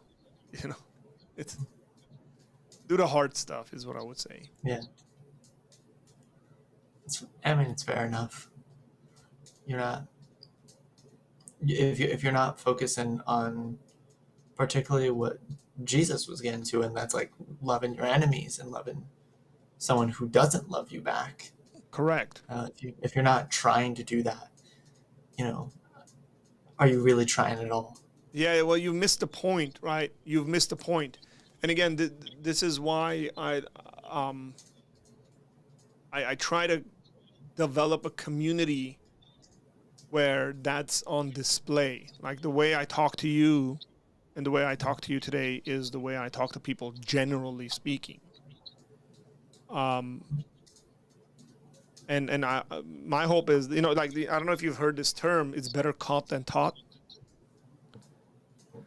So the idea behind that is it's better to exemplify things in front of people, to be an example of certain things rather than, so let's just say you're going to teach your kids to be nice. It's better instead of you saying, be nice, be nice, be nice 1,000 million times, it's a lot better for you to actually act nice in front of your kids, and they're going to catch on to what that looks like and be nice themselves, rather than just repeating yourself and teaching them to be nice. And I think that's just generally true of quite a bit of things in life. It is really better caught than taught. And I think one of the ways that we do interfaith conversations or conversations with people we just generally disagree about, and I would even say it's not like even disagreement amongst Christians, the way it ought to be done, we ought to showcase that. Like when I have friends that call and they disagree with me on, say, women in ministry, they disagree with me on end times views, they disagree with me on different soteriological understandings, and then they see we're really good friends, we get along, we joke with one another, we keep the important stuff in the important places, and then we allow for room to exchange ideas and try to convince one another, goes way longer. I've had so many people reach out to me and say, "Man, like we really appreciate that." And I go, "Cool. That's who we ought to be." Yeah, fair enough. Well, Elijah, let me say bye to you. Fair enough. Look, man, I've really appreciated this conversation. I really have. Not sure whether you're subscribed or not. I am, yes. Okay. So I haven't been streaming very much. Again, I shared that in the beginning why. Well, I didn't really say why. Just things, I've had to do things. And but I think we'll get into the rhythm. We'll get back into the rhythm. I usually don't stream on Thursdays.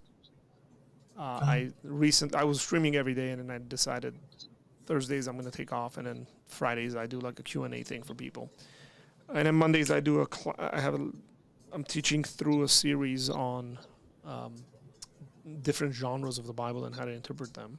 I have a playlist on Mm, that if you're interested in like biblical literature.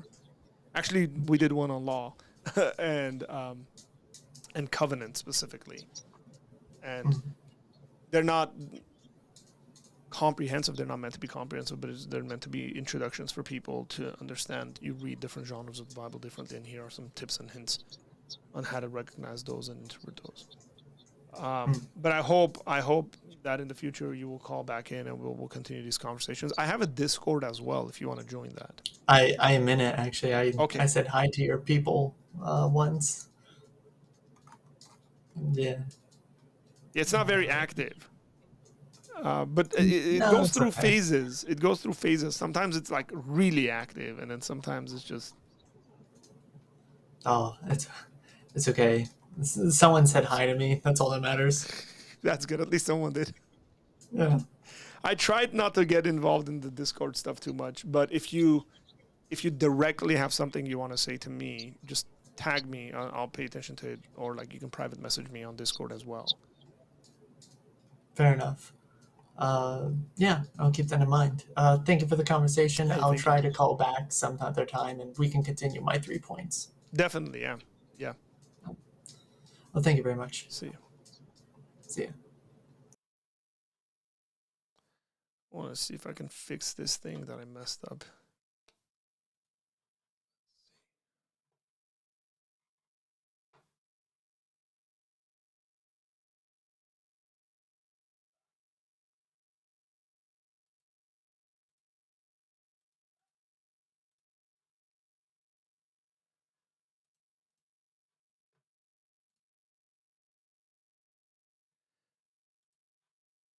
Every once in a while, I forget how this entire software works.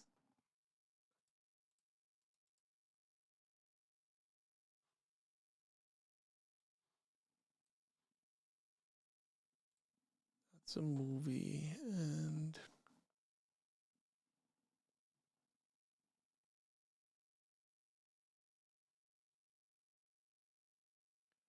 background. Let's see. Bam. Now I don't have that yellow thing.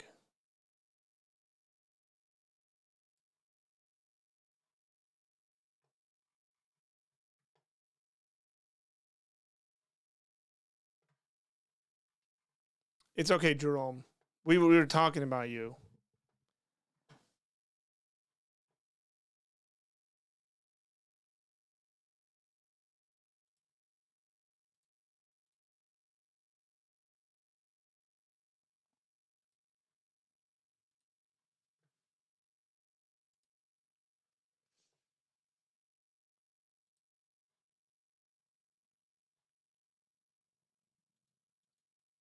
Let me get a roll call here. Who's in here?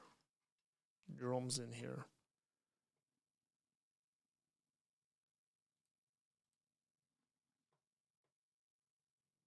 What do you guys think? What do you guys think about the new setup?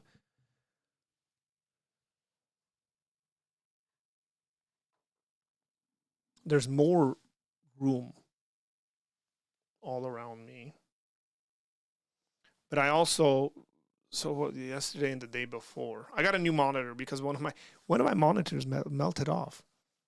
That's how hot it gets in here. Um, and so I got a bigger monitor. I got a curved monitor.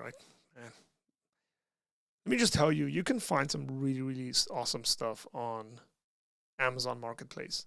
So found this LG monitor, paid way less than half price, and then changed my camera direction and angle and all that stuff. So it's like very central now. And then I got monitors above each other. It looks like you have more space, but technically you don't. Correct. It's just the way the arrangement is. It actually will allow me to have like I'm gonna end up getting another mic, another arm, and what I'll do is probably put one on that end, and then I can sit someone next to me actually, and we even do multiple cameras and have in office or in studio in office. There it is. I think I found it. Black yellow thingy. Yay.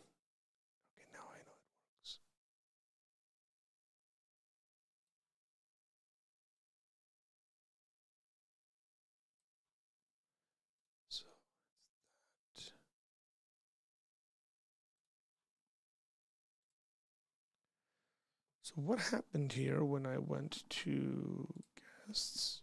I don't know why it's showing that. It's not supposed to be showing that.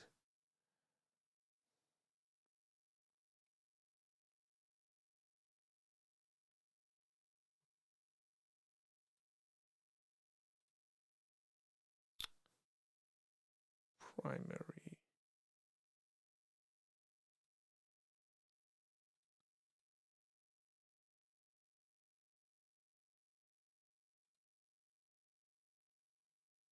That's what it's supposed to be.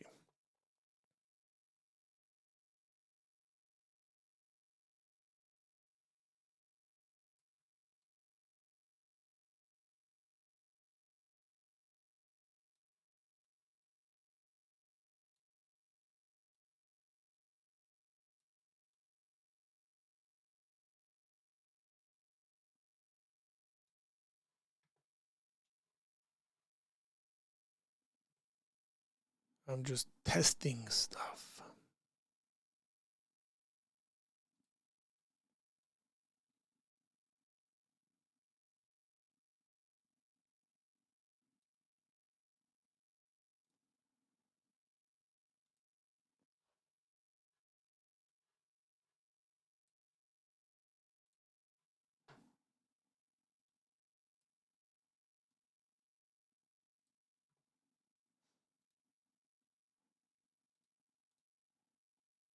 I'm not looking at the.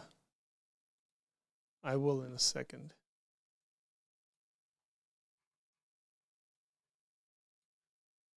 I can't multitask very well, guys.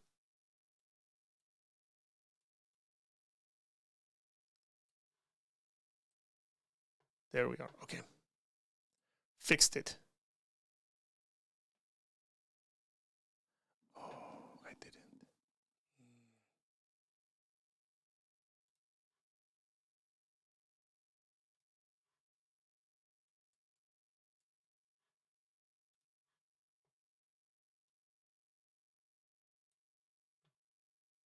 The radar's not in the house. I'm just using one of his comments.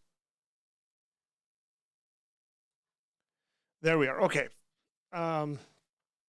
Where were you now? Okay. David told me about a panel that you wanted to be on. Yeah, I didn't know about it. And then I watched the entire thing. I think it was great. I don't know. I thought I could have brought some ideas into that conversation. So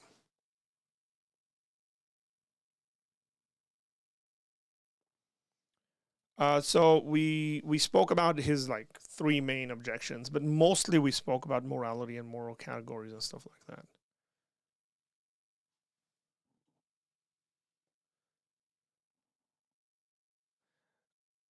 It's a good one. So no, I haven't seen it. I was actually looking at Gavin Ortland was responding to it, but I haven't seen the actual conversation.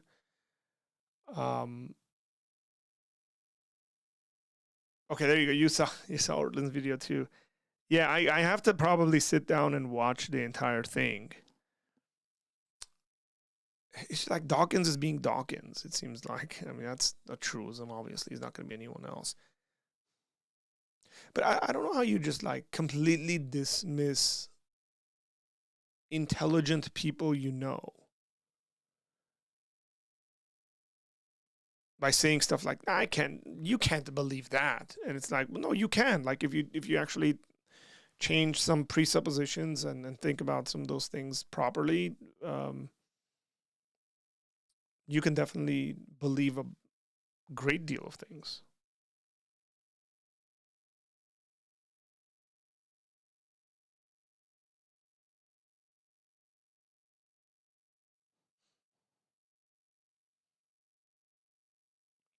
But yeah, I would. How long is that conversation? Let me see. I can actually move my keyboard and put it on my lap.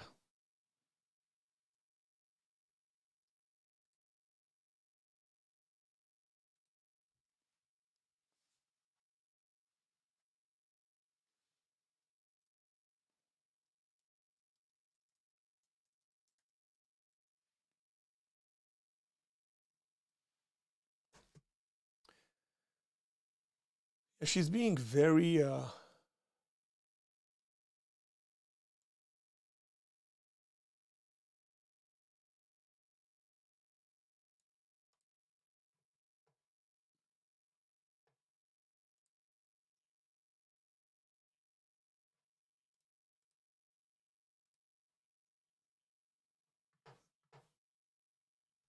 here admire greatly and who have a real, very significant topic to discuss.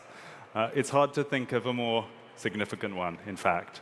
Ayaan Hirsi Ali, for those people who are not familiar, has had an extraordinary life story. She was born and raised in Somalia, at which point she was an enthusiastic member of the Muslim Brotherhood. She then escaped and became a refugee into the Netherlands, where she rose to become a top-ranking politician and a best-selling author. Her book, Infidel, has sold many, many millions of copies over the decades.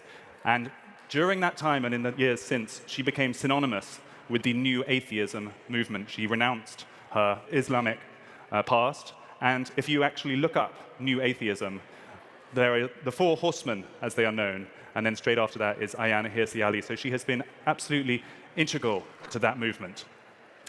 Last autumn, some months ago, on Unheard, in fact, she announced that she had become a Christian. And the world reacted. It was covered in all of the newspapers, and it was seen rightly as an incredibly significant story. I got to get into the habit of not looking up like that, because that's on the top monitor, and I got it here too. In the world of ideas. Richard Dawkins, who needs no further introduction, but he, of all time, decades, and when his close friend and fellow new atheist announced that she had become a Christian, he wrote an open letter to her, saying, and I quote, "Seriously, Ayaan, you, a Christian, you are no more a Christian than I am." We're bringing them together for the first time to have that out and have that conversation. So please, is none other than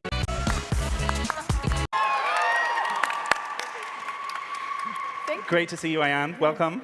Thank you. I think we have to start with the extraordinary few months you've just had.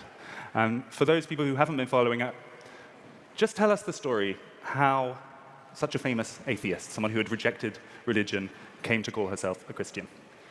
Oh. Hot seat. So I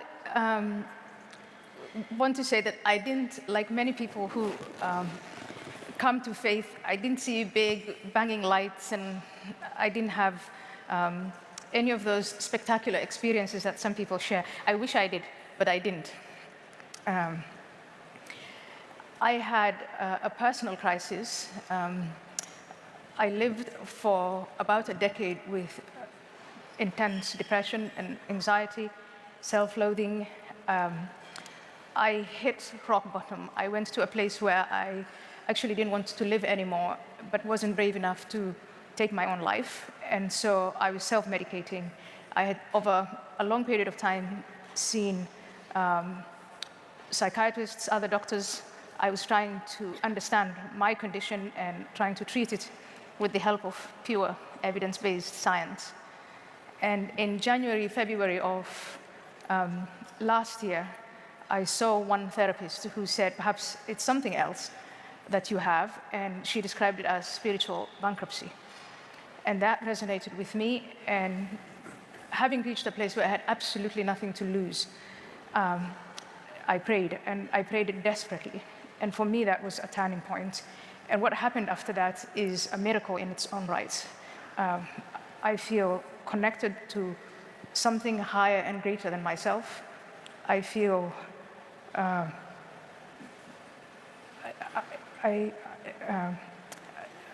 my zest for life is back. And that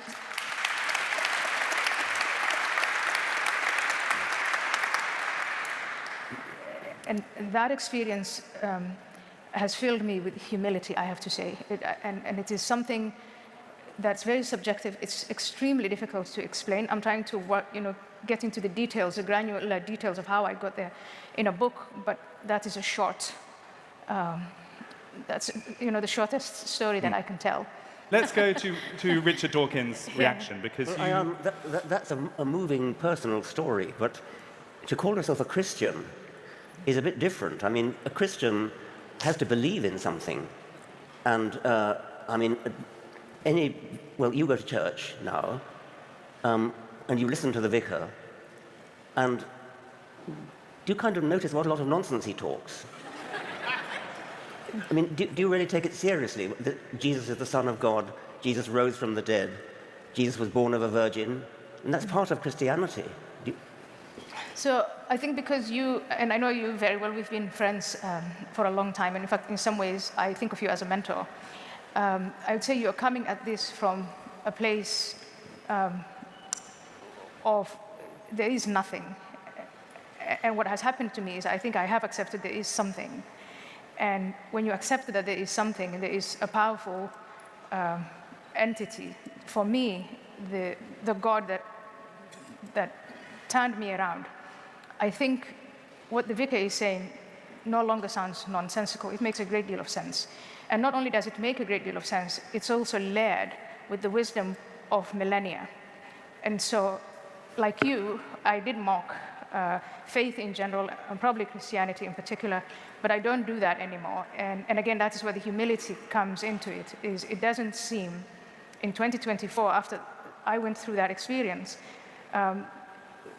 it doesn't seem nonsensical to me, and I don't mock it. I think I've come down to my knees to say, perhaps those people who've always had faith have something that we who lost faith don't have.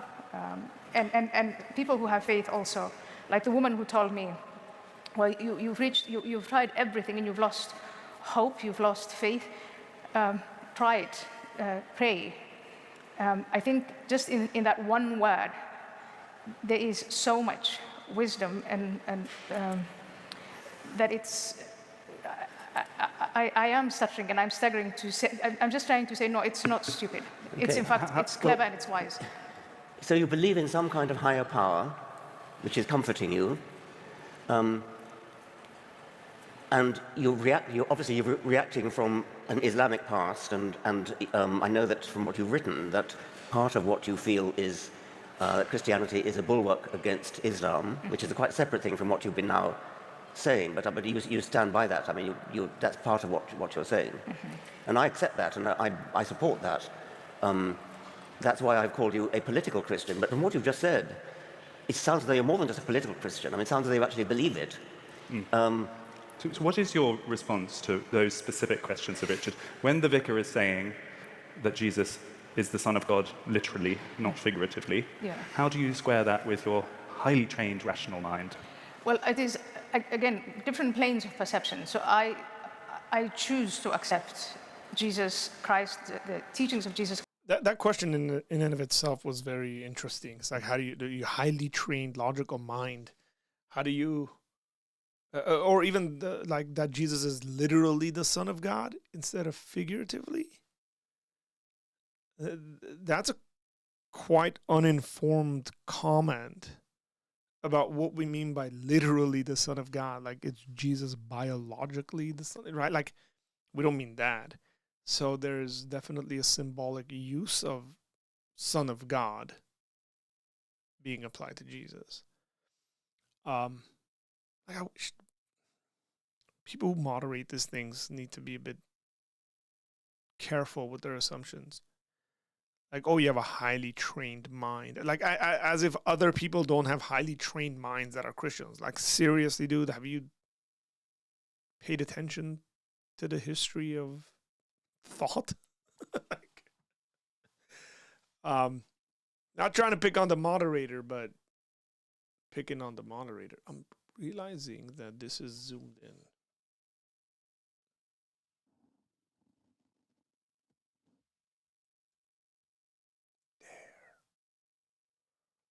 That's what I've been wanting. Christ, the story of Jesus Christ, I choose to accept that. So on the personal level, the rewards I get, very subjective again, but mine and through choice, which is separate from where I think that, aside from my personal experience, the history of Western civilization is mainly Christian, and that the external forces, for instance, the spread of Islam, non-violently or violently, and the challenge of Islam and the message of Islam to Western civilization can be countered and should be countered with the message of Western civilization, which is essentially Christian. And in that sense, I think there are more people who agree. I should say this in regards to like missionary work being done.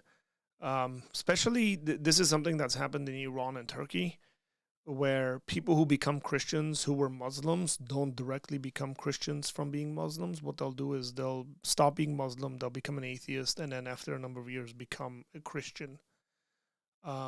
It's like atheism gives them the,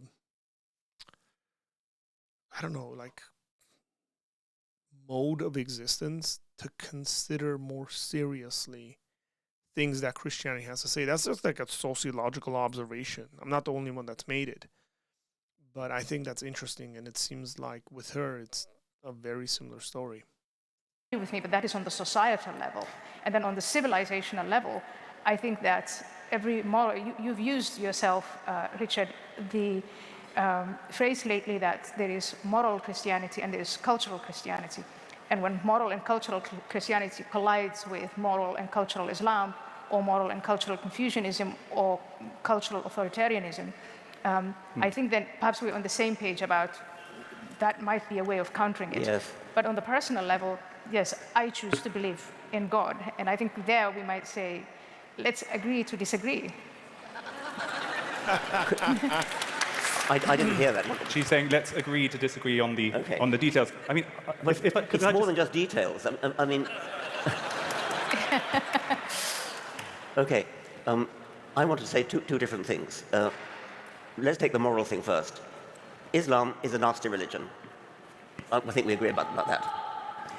But Christianity is not all that nice either. And when you think about Christianity, Christianity is obsessed with sin. St. Augustine said that we all inherit the sin of Adam. Well, of course he didn't exist, but so we inherit original sin. Original sin came down in the semen. I don't know why he needs to qualify that. Jesus, Like, oh, he didn't exist. Like, it doesn't matter, right? Like, it's a meaningless statement for you to say that Adam existed or not. All you need to say is Saint Augustine believed that we inherited a sin from Adam. Like, the truth of it doesn't matter because that's what Augustine believed, regardless. was not conceived with semen, that's why he's clear of sin. His mother Mary had to be clear of sin as well, so she had to have an immaculate conception. This is all obvious nonsense. This is all theological bullshit. And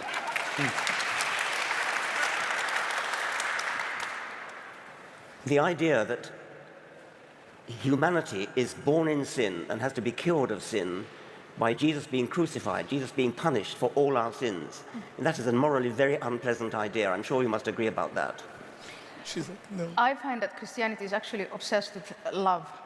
And that the teachings of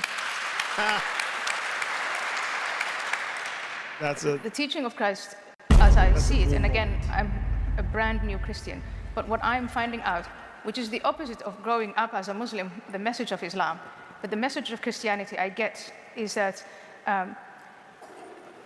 it's a message of love, it's a message of redemption, and it's a story of renewal and rebirth.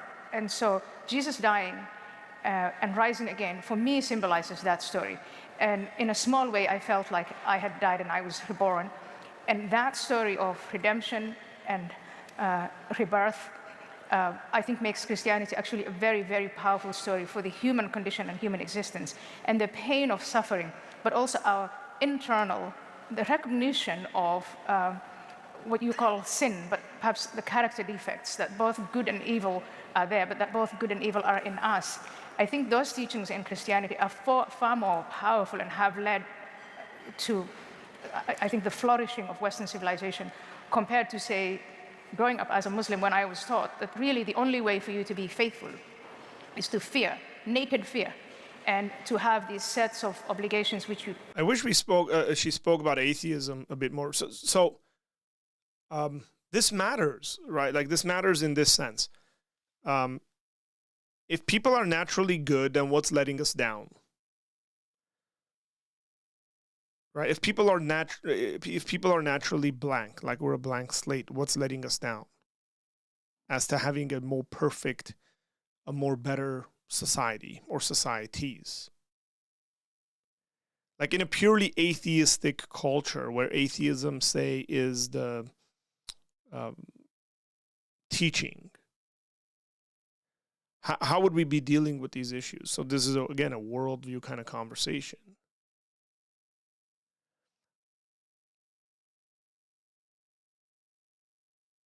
Okay.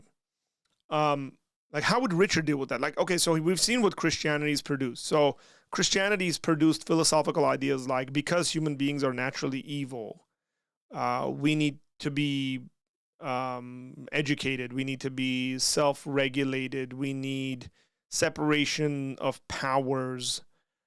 These come from theological ideas. These sorts of things we have in, like, remember that, like, in the United States, the way the system of government is set up is essentially a Presbyterian system. Like, it has within it this absolute power corrupts absolutely. And so therefore you need checks and balances, because people are naturally evil has this idea behind of it. What human nature looks like, or natural humans are like, it's produced the civilization that we're enjoying. What would the civilization that Richard Dawkins develops look like? Where he says Christianity is obsessed with sin. Like, what would be your main concern? Basically obey, and that was very much about power, about it was centered around hellfire and all of these other things. And so Christianity, as I experienced, I'll give you an example. When I was an atheist and I was going all over both the United States and all over Europe, mocking Christians, making fun of them, making fun of faith, as you're doing now, dear Richard. I was walking with 6 to 7 men at any given time, protecting me armed from things that I said that were offensive to Muslims, or Muslims thought were offensive to them. Christians were writing me letters saying, you know, we're going to pray for you, you're misguided. And I think that alone defines for me the distinction between Christianity in general, mainstream Christianity and mainstream Islam. Well, I must say, I've never met a vicar that I didn't like. I mean, they're always very, very nice people. Yeah. But nevertheless, the stuff they believe is obvious nonsense. And you have to take the whole package, because when you talked about Jesus rising from the dead, you don't believe Jesus rose from the dead, surely. I love how every single one of his questions is like, you don't believe this, do you? It's like he's having a hard time with, like, you're much too smart to believe this. We are much too smart to believe that. That's just for, like, really, really dumb people to believe. I choose to believe that Jesus rose from the dead. You choose to believe it? Yes, and that is a matter of choice. And it's a matter, I think it has to go back to, is there something or is there nothing? And I think you start with, there is nothing. And yes, for years I agreed with you, there's nothing. But if you come around to the idea that there might be something much more powerful than we are, something that caused everything else, then something like Jesus rising out of the dead, or these other miracles, Jesus being born out of a virgin, for that higher power is not a big deal. Yay, but again, it's a matter of choice, and it's just different planes. Like, look, it's your presupposition is in place, and if you suppose God exists, then it's not that tough for God to do any one of those things. Of perception. And I think here, on this plane of perception, having been a former atheist, I don't think this is something we're going to resolve tonight or agree on right now. Well, and so that is where I think it's perhaps more interesting, even if you choose not to believe, to say, let's at least talk about the value of Christianity for today. For I look at these universities, the most illustrious universities of the West, and you've all shared with me images of young women draped in kefirs, the symbol of Hamas, performing the Muslim prayer. And tell me if those kids are not morally and utterly lost. And Queers for Palestine. So while you and I and Stephen Pinker and all of those wonderful people were locked up in our ivory towers, let's ask ourselves what was happening on the ground, because in the last 6 decades, we pretty much demonized Christianity and the teachings of Christianity out of the public space, out of school, out of universities.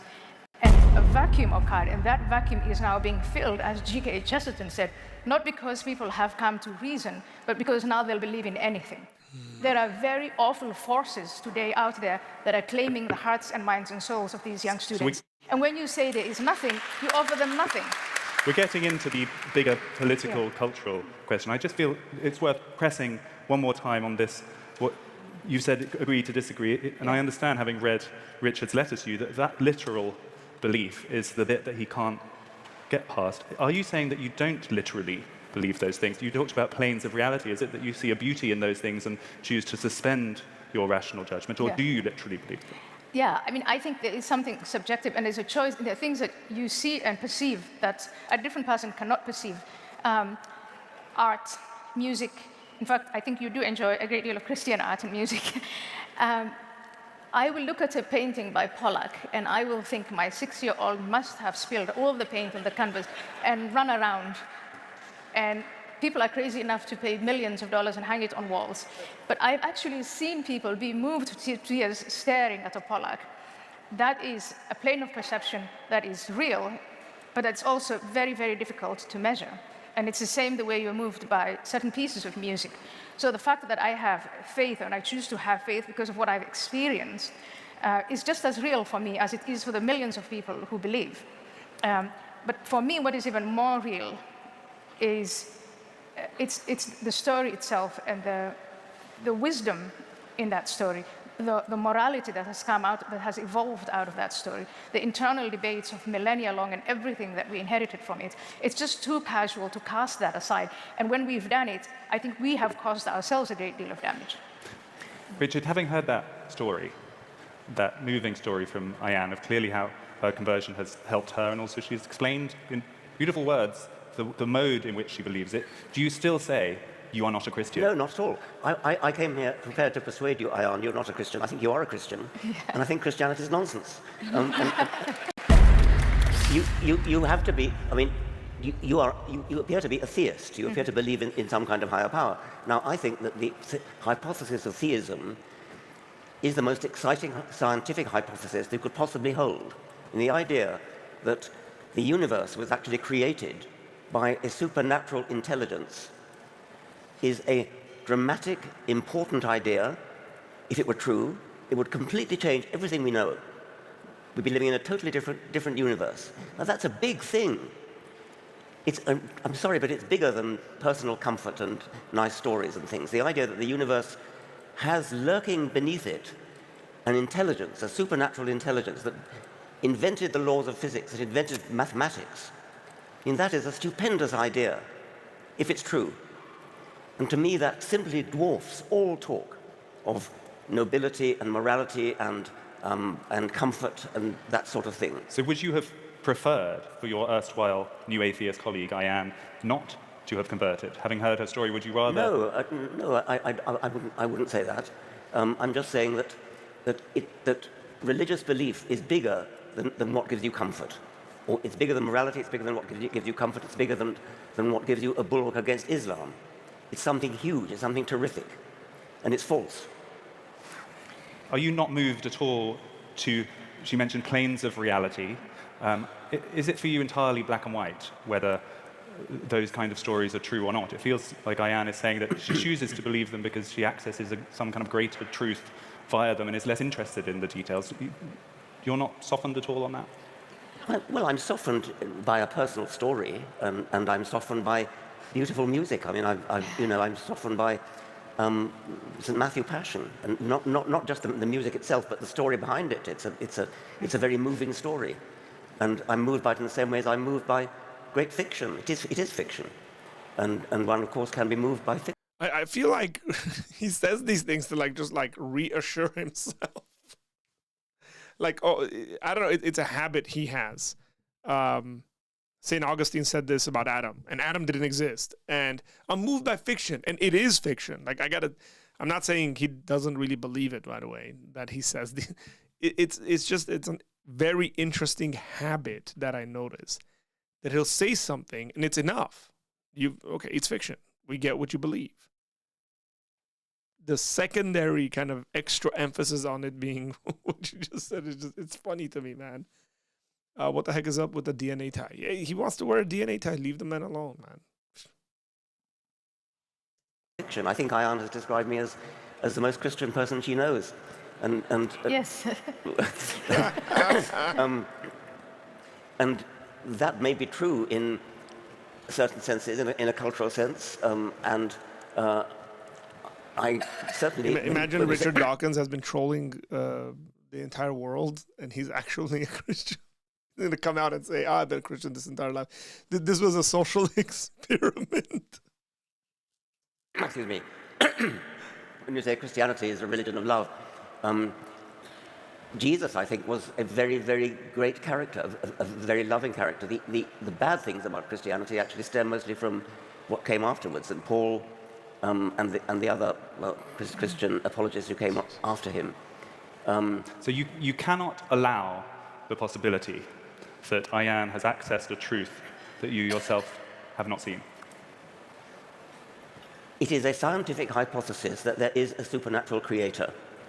And I don't see how you can get to that from feelings of personal comfort or feelings of political necessity. You have to get to that from thinking. And that brings us to consciousness. That's interesting. That's very interesting, is the way he... So, I don't necessarily agree there, because I'm thinking I can have a subjective experience about a piece of art or music. The question is never about whether the piece of art and music exists. The question is my interpretation, whether I should feel the way I'm feeling or whatever experience I'm having. So if people are having these subjective interactions with God, the question maybe is their subjective interaction. It's not necessarily whether God exists or not. Maybe that's a different category of thinking. As to how I would approach that. So first of all, the hypothesis itself, which even if you don't allow for set religion aside, the hypothesis of where did all this come from and how did it begin, again, there is no consensus on that. There is no consensus on what consciousness is and That's true.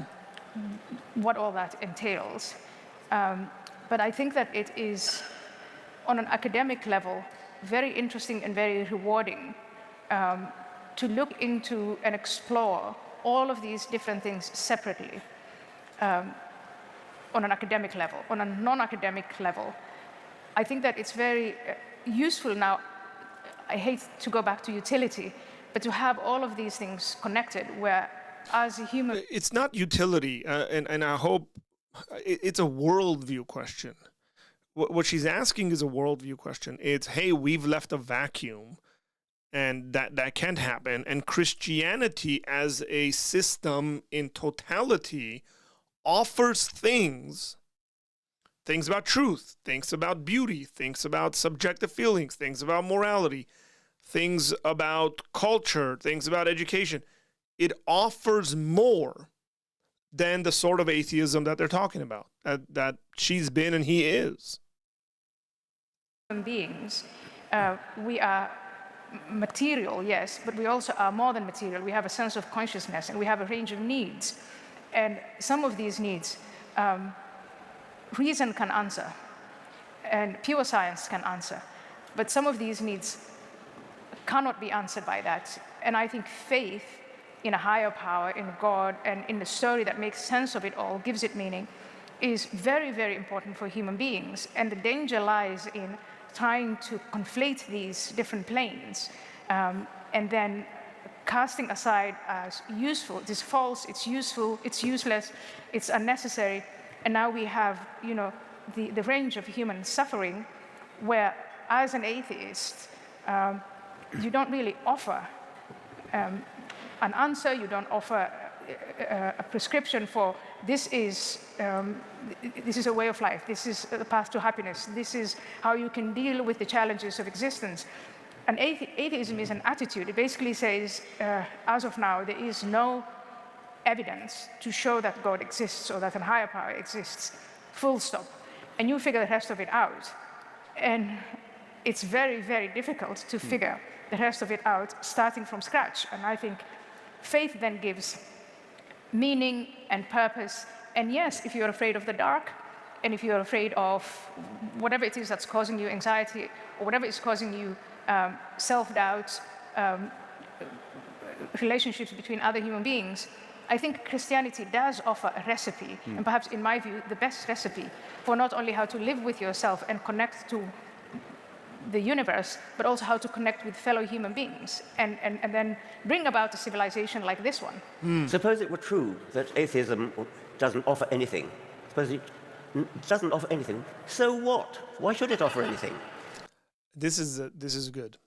I don't think Richard Dawkins is aware of the fact of how much of Christianity, maybe he is, I don't know, he assumes to be the case when he says things like this. So there's two people who are sitting there, and one of them just said that she was at such a place in life where she wanted to take her own life and was too scared to do it. And the other one, who, from what we know, has never had to struggle with that. When he says something like, so what, to someone like that, that's the answer to the so what. It's, well, life is pointless and meaningless and I should just delete myself. I wonder whether she's going to say this. Why should the universe offer you anything? But what is the scientific explanation for you being moved to tears by Sir Matthew's passion? Well, it's neurology. No, it's Let me not. ask Ion. I think the question you asked... No, it's not. It's not neurology. I love it. He didn't have an answer to that. He just said neurology and couldn't explain himself anymore because he would get in a lot of trouble if he did. It's not about neurology. If it was about neurology, we'd all have the same experience when listening to that same thing. It's way beyond that. Now is very interesting. Why should atheism offer you anything? There is no reason why atheism should offer anything, but something else. Faith offers something valuable and tangible and Yes, great. So why should atheism mock that and knock it down? No, Is I it don't want not to mock possible it. to have this coexistence where there is a place for reason and there is a place for faith and for subjectivity? Just like we agree to have a separation between religion and politics, I think it is absolutely possible to have, and Christianity allows for that, a separation of... Yeah, I'm not fully in agreement with her on this issue in regards to, like, there's this separation of spheres, like faith and reason. I think that's a misconception. There's a book called The Rock of Ages, Stephen Gould, I think. It's behind me. I've read it. That's essentially what he's arguing for. I think the conclusions are off. I don't think that should be the case. Science and the material world, the temporal world, versus the world of faith. And these things, when they complement each other, I think lead to a much more powerful outcome than when you... Again, I find the differences between us a little cosmetic and a little artificial, because there are so many things I agree with that you are saying. It's just that the attitude that atheists take, that if you do not see the world the way they see it, and if you don't live according to reason, you must be an idiot. You must be unintelligent. You must be stupid. No. I think that is a bit that just smacks of... Okay. Yeah. Okay. Let's not go there. I don't want to say that. Yeah. What I do want to say is this: faith offers you something, obviously.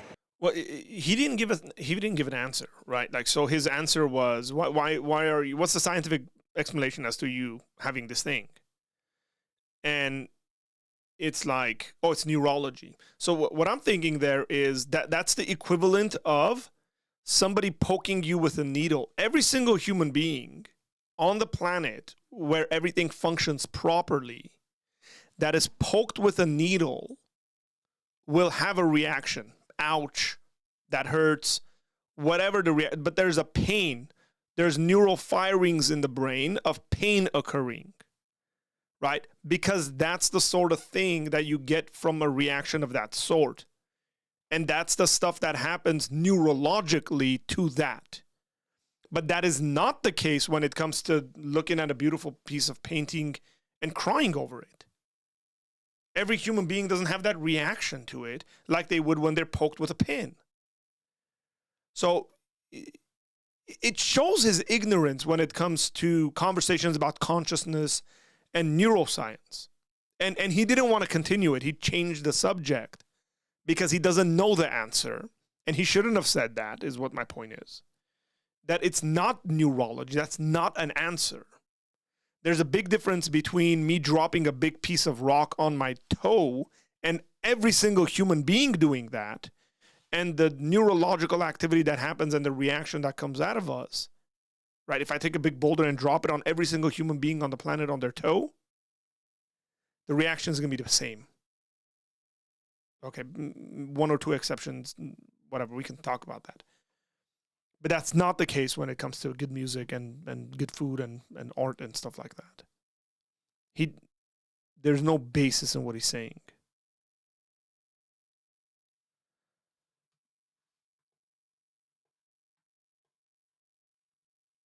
So what sort of explanation does account for these things? I think our conscious reactions, our culture, sociological and physiological matter, it's just a lot more complex. But it's not neurology. But because I believe that human beings are more than just physical parts, I don't have to say neurology. I can say all these other things. And again, somebody could say, yeah, there's cultural sort of things too. I think there's the conscious awareness of yourself, which is of a more metaphysical sense. Than it is of a naturalistic sense. But because Richard Dawkins is a physicalist, naturalist, he has to say neurology. That's my point. But he has nothing to back that up with.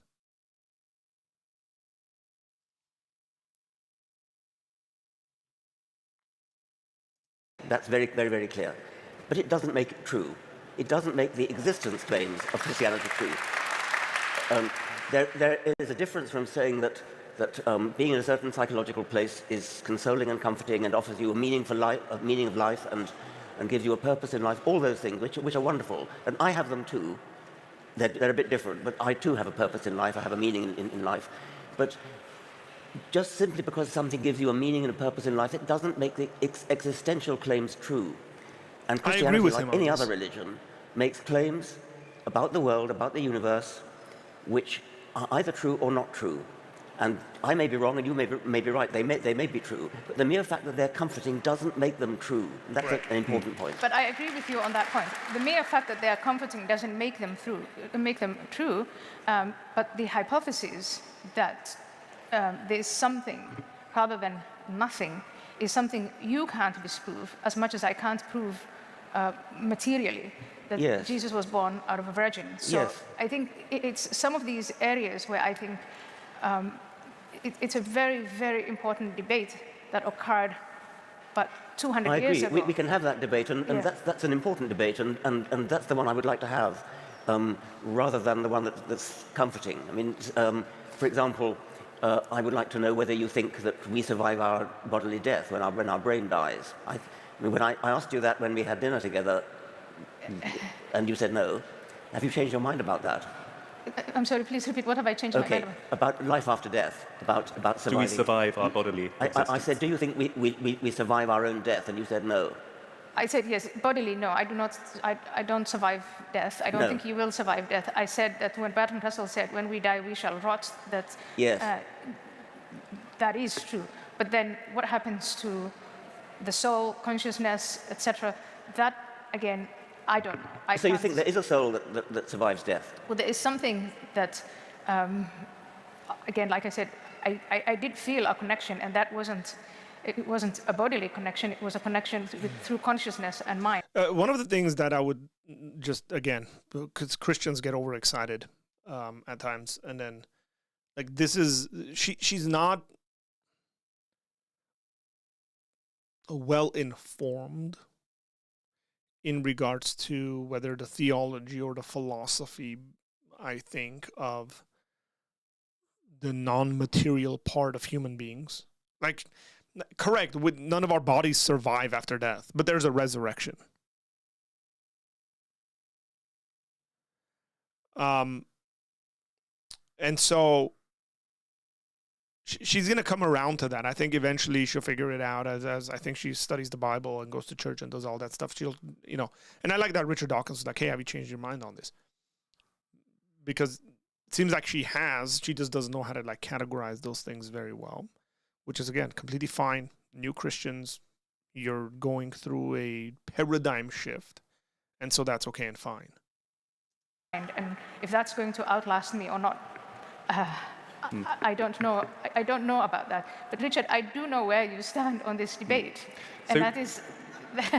we could spend the next half hour going through different theological points and seeing whether Ayan agrees with them or not. But there is this bigger cultural, societal impact point that you've really been in the middle of, Richard. You came out as a cultural Christian, or well, at least I didn't. I mean, I've been a cultural Christian all along, and I've never said anything else. There was a lot of social media excitement recently that you had decided, or you had confirmed that you were a cultural Christian. This is, I suppose, the political Christianity point that Ayan has also been making. If you accept that there is utility to faith at an individual level and at a societal level, how do you feel about what you have done and your fellow new atheists for the past few decades in so enthusiastically dismantling it? I am so much more wedded to the importance of truth that I don't regret anything. Yeah. I do think that if, for example, in Africa, there are missionaries, Christian missionaries and Muslim missionaries fighting for people's loyalty, and I'm on Team Christianity where that's concerned. And so politically, if you have to have a religion, Will you explain that to us a little bit more? If you have to, I don't believe you have to have a religion. I think it's patronizing to suggest that people do need a religion. But if they do need a religion, then I'd rather it was Christianity than anything else. So the dream world, according to Dawkins, would be nobody having a religion, and then in second place Christianity, and then Islam comes last. Yes. Okay. You said, I think that's fantastic. And I also want to say, you don't have to go as far as Africa to see this confrontation between Team Christianity and Team Islam, and Team Christianity versus Team Wokeism. It's right here. There is a great deal of Islamic missionary work that has been very successful in Britain and in the US and in other parts of Europe. And I think Team Christianity or Team Christian is less confident here in the world of Christian civilization than, say, in Africa. And I want to... Man, what she's saying is gold, by the way. Like, it's generally about, like, Christians think like this, right? Like, oh, bad stuff is happening in these places, or these people are like this. And she's like, dude, it's happening right underneath your nose. And I wonder, she made a comment earlier on that I thought was interesting. She said that you and Pinker and I were like so locked in our ivory towers and we weren't realizing what was happening the last 40, 50 years. It's very, very easy, I think, for the intellectual elite to be so disconnected. Excuse me. So disconnected from like what's actually happening in culture, where they completely miss it and don't realize what's going on. It's like, brother, have you been seeing? have you noticed what's going on in culture? And she's after that, a bit more, it seems like, because it seems to be the case that she's a lot more politically engaged than he is. So this is a golden point. Go one step further and call upon Team Christianity to counter this message, because it's a very powerful message. And even if you and I disagree on whether there is God and whether there is creation, I respect your view. I know you respect mine. But are you inviting Richard Dawkins to join Team Christianity? Yes. Richard Dawkins is on Team Christianity. Yes, but actual Christianity. That invitation's been always open for Richard Dawkins. It should be said. Do you accept that, Richard Dawkins? Are you on Team Christianity? But If it's a choice. Richard Dawkins just said that, but I think, and I really mean this in a serious way, I look at those young people in their 20s, in their teens, in their 30s, And right now they're being offered these messages of moral frameworks that they're embracing that are cultish, that are based on fear, that are nihilistic, and that are dead end. And so if you say you're on Team Christianity, then I would encourage those who are so inclined as to advance Christianity not to worry about Africa, but to start it here. Stand up to those people Yes, I in didn't quite Columbia hear and Harvard and what's the PenU. problem? What are you against here? The young people have been susceptible to other ideologies that Yes, are but what far other inferior. ideologies are? What are we speaking of there? Well, there are mosques and Islamic centers that have convinced young people here in America and in Britain and elsewhere that Christianity is dead, has nothing to offer, that Is Western weak. civilization is a moral vacuum, and that they're here to fill it. And to my Correct. Like Christianity's weak, right? Like think about the kind of sort of stuff that comes out from your Andrew Tates and stuff, like this drawing where it's like Christianity's weak, it doesn't stand up for this, it doesn't stand, so Islam's gonna, right? That's what she's talking about. astonishment, it seems as if they're making an impact. Look at all these so-called pro-Palestine protests, which are not really pro-Palestine. These are, in my view, clearly, in many ways, they're adopting the religious frameworks offered by Islamists. And what I see is not what you saw in the 1960s. That's a different story. What you're seeing now is a moral vacuum that is being filled, moral vacuum left behind, untended by And what is your Christians. answer to that? Are you hoping for some kind of Christian revival then? Are you now, having been a famous new atheist, would you now be a Christian evangelist? I think, I don't know if you should put it that way. The way I would like to put it is you have this amazing civilization, you have these amazing societies, and it is pretty frightening to see that the best and the brightest are converting to the mind virus of wokeism and the mind virus of Islamism, and that as atheists, no one even seems to have woken up to the idea. There is a condemnation of wokeism, which you do, which you condemn the woke and the mind virus of the woke, you condemn radical Islam. But I think, what do we then have to offer to these young people who are seeking something? Rational secular humanism. And I think her point is rational secular humanism is bankrupt. It can't do that. I think that's what she's saying.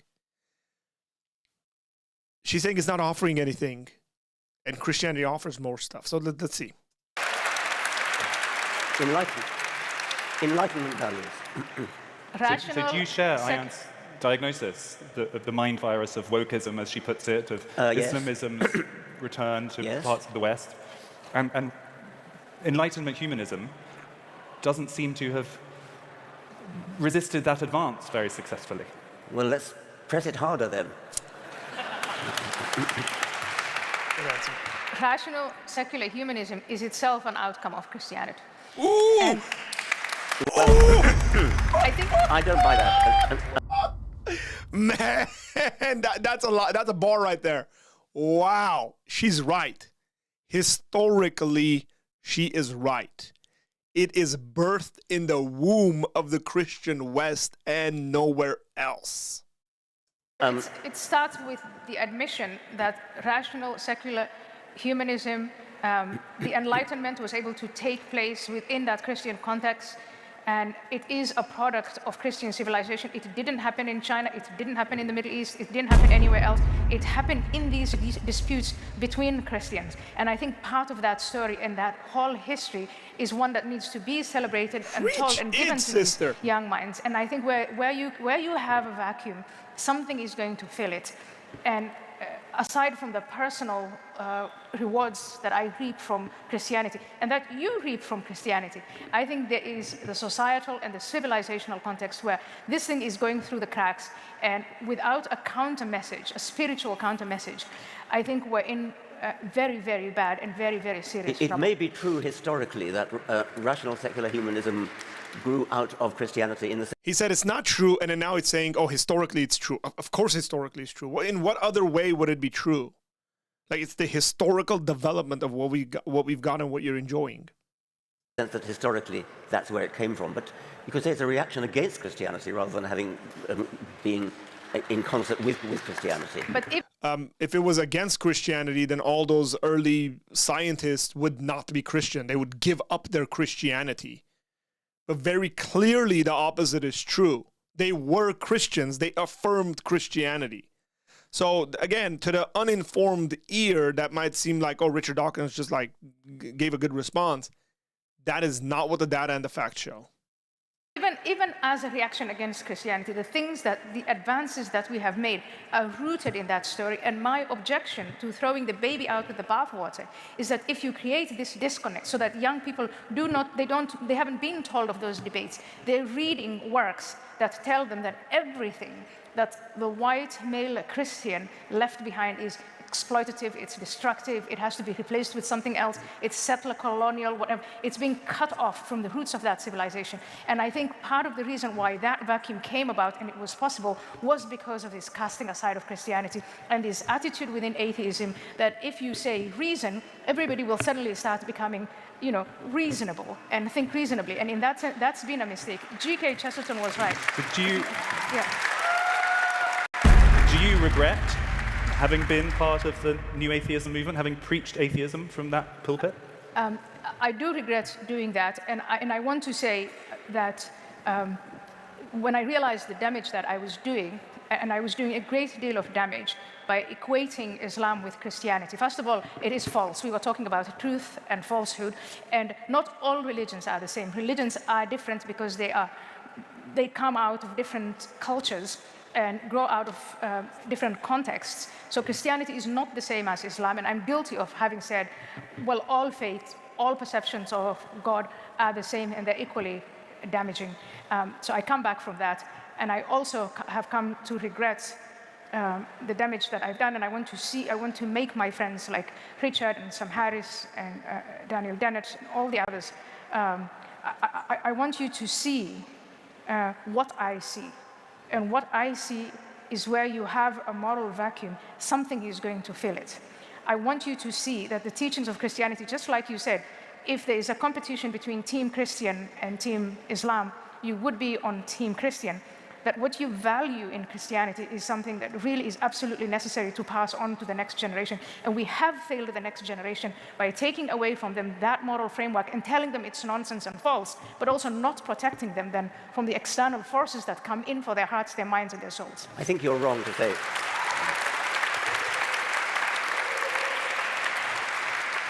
I think that you're wrong to differentiate Christianity from Islam in that sense. I mean, these Abrahamic religions, Judaism, Christianity, and Islam, they have the same holy book. They believe in hell. They believe in a dictatorial God.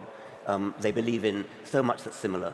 The problem with Islam is that it's 700 years out of date, and Christianity has moved on, thank goodness, and mainly because most Christians don't actually believe it anymore. I mean, they don't take it seriously. The problem with Islam is that they take it seriously. They believe in their religion.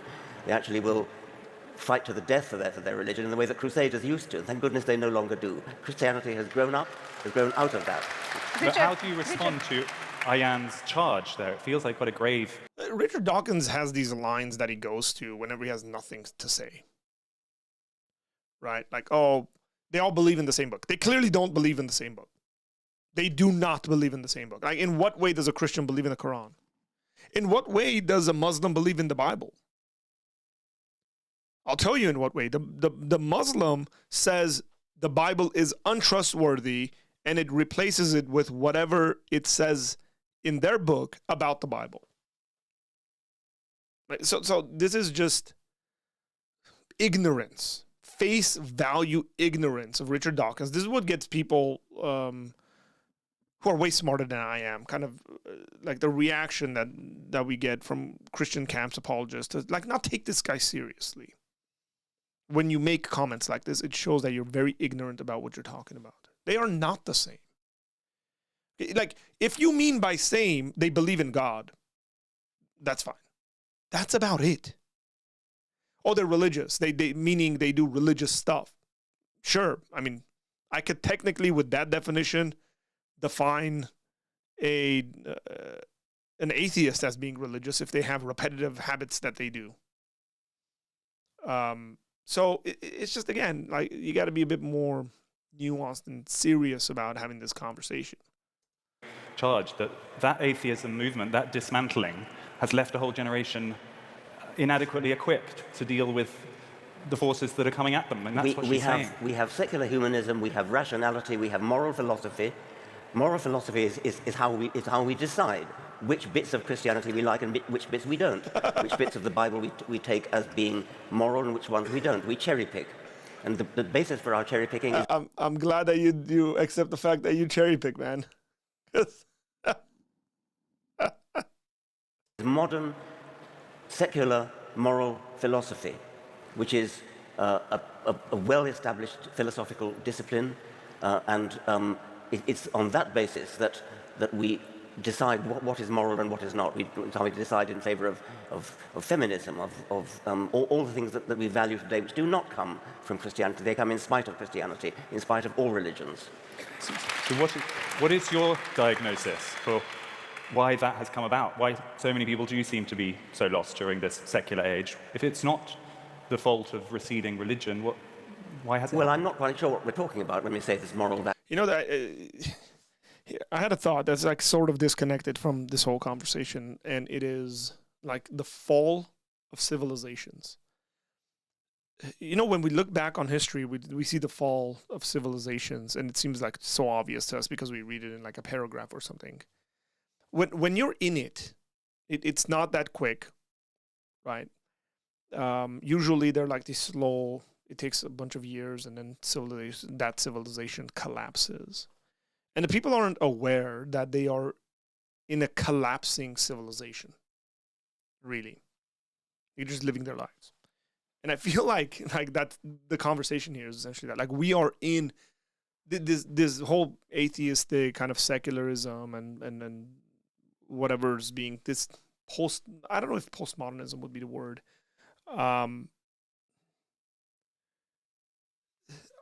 Modernism, I would say more so. This hope of modernism that we will get all our answers, our questions answered via scientific methods and all this stuff, and we will be this utopia, right? Like this Star Trek kind of thing. There's like, in the future there will be a global federation, the Earth will be one, and we'll be exploring and find different civilizations, and like we are in the middle of that collapsing. And we're kind of saying, oh, what's going to save us from this? And it's hilarious to me that like the thing that becomes the bedrock of like what's going to save us from this monster is Christianity. And I think we're going to be seeing more people like Ion. We're going to be seeing more people who are kind of like noticing this and saying there's like only one answer to this question. And it's Christianity. Vacuum. I mean, it's we're talking about wokeism, are we? But first, I really do want to object, Freddie, to Richard, the statement you made about the holy books of Christianity and Islam being the same is absolutely untrue. And in fact, maybe a follow-up to this discussion would be to actually read these books to see what's in them and how different they are. And another you know, she can say that as a former Muslim. She can like lay down the law. It's like, you don't know what you're talking about, dude.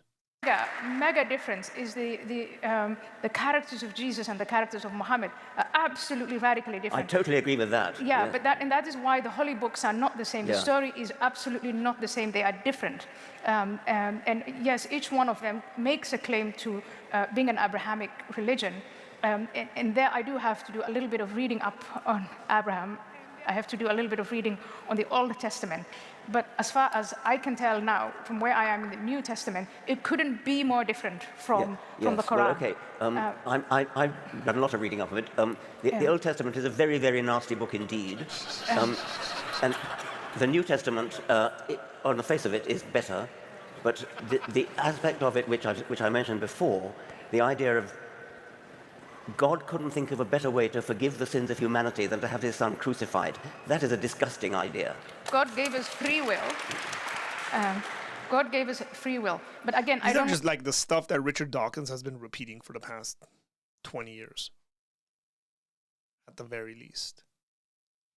And plenty of people have responded to it as to why his kind of assumption and conception of these things are off. He doesn't seem to be listening, nor does he care about how he's wrong about these things. He really should care.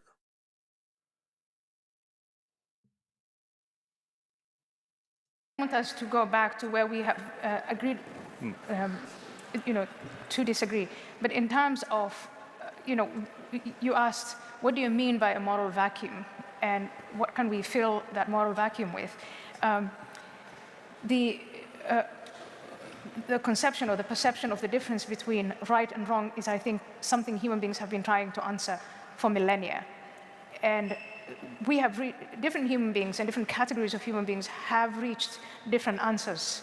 And I think that if you take the history and the story of the moral story of this civilization, if you say, well, it's useless, let's mock it, let's cast it aside, what emerges is a generation of young people growing up who haven't been, provided with their Christian or their Judeo-Christian moral framework, and they also, for some reason, haven't been given what you are saying you're offering now, which is a moral humanism, or I haven't seen any kind of organized, in the way religions are organized, temples of reason, and people dedicated to delivering a message of morality to young people. What you Do you have accept that, Richard? Just to... Well, in that case, if that were true, then we need to work harder. But we don't. What we don't need is to saddle our morality with a lot of supernatural nonsense. Well, what I think the assumption was that universities and schools. So I was going to say that is that universities and schools are supposed to be those temples of reason where they're going to produce this whatever Richard Dawkins is looking for, where we get rid of all this supernatural nonsense that people believe. The reality is that it hasn't, and it can't. Frankly, it's impossible for it to do that. I have reasons why I think that's impossible, but would provide that, and that universities and schools, again, separated from their Christian underpinnings, started to say, we are neutral grounds, and we are going to adopt a moral neutrality towards religion and faith. And that's where the vacuum emerged. Young people looking for moral direction, not getting it from their own civilization, and other forces coming in and filling that out. And that is the crisis that you are witnessing now. And I think it is I'm not evangelizing, I'm not imposing a new or an old form of morality, but I'm saying that we are having a very, very serious moral crisis. And I hope that this is just the first conversation, but for those of us, I am coming out and saying, when I was advancing atheism and saying that Christianity is nonsense and it is just as nonsensical and as dangerous as Islam, I was absolutely wrong, and I contributed to this moral vacuum, and I stepped back. Christianity, I mean, the largest Christian church at the moment is the Roman Catholic Church, and they are the people who've got the organization going. They've got the whole of South America, they've got an enormous number of people, and they stand for total opposition to abortion, contraception. This is not a good organization for morality. I think the challenge to you is, if you say the Catholic Church or the Anglican Church or any of the other Christian churches are, either in terms of your words, either nonsensical or immoral or useless, or regardless of however you characterize them, if you don't have an alternative, and I think from at least the last 5 or so decades, we see that no alternative has been established. Again, the assumption was reason and enlightenment and humanism is simply going to emerge from education. The higher your level of education, the more reasonable you are. Now, what we see on display in our universities is the very opposite. That is a moral crisis. Do you accept that? Well, you seem to be saying that... She's got a point there, man. Like, why is it that the higher the education, the more we're seeing kind of this stuff? Like, what's being propagated in regards to this, the wokeism, whatever that means, is coming out of the universities. Generally, it's coming out of the universities. She's got a point there. and it seriously needs to be thought about. Okay, to answer this question, when I say that it's impossible, do you mean it's incredibly unlikely or more like logically impossible? I mean both. Okay, I mean both. It's impossible in this sense that people are naturally spiritual and will pursue spiritual things. And you can't eradicate that. And the only way I see that you can possibly even come close, and I don't think you can, eradicating that is by developing a complete tyrannical system of government where you force people and kill them if they disagree with what you're teaching, i.e. communism, and that didn't do the job, whether in Russia or in China, to eradicate religious thinking. You can't get rid of that. People are inherently religious.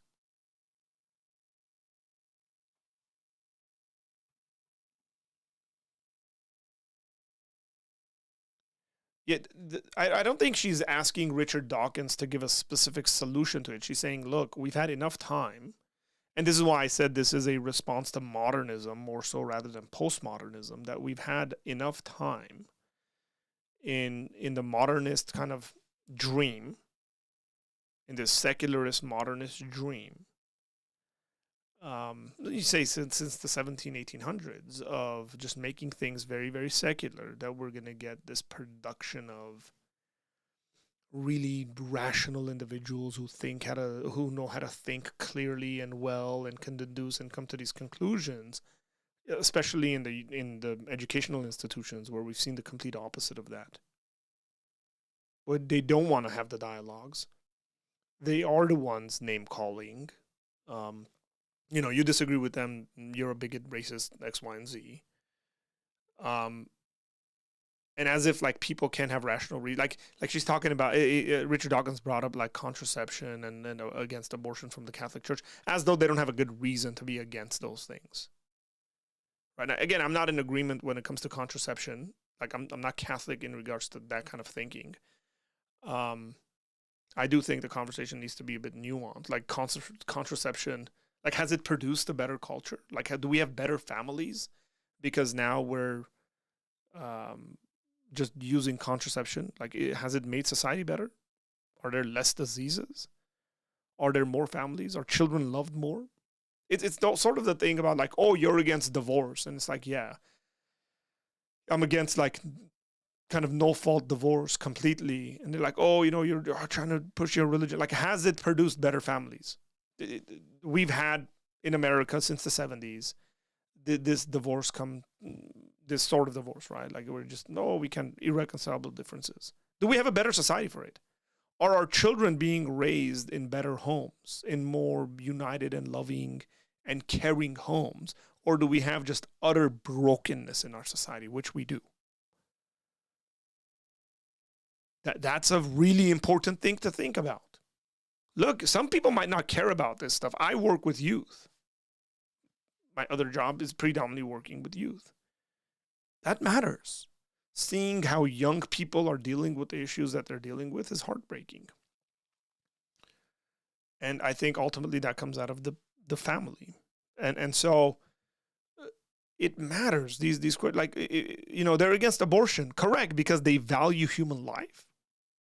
Because they think that we shouldn't be killing innocent human beings. That's their justification for it.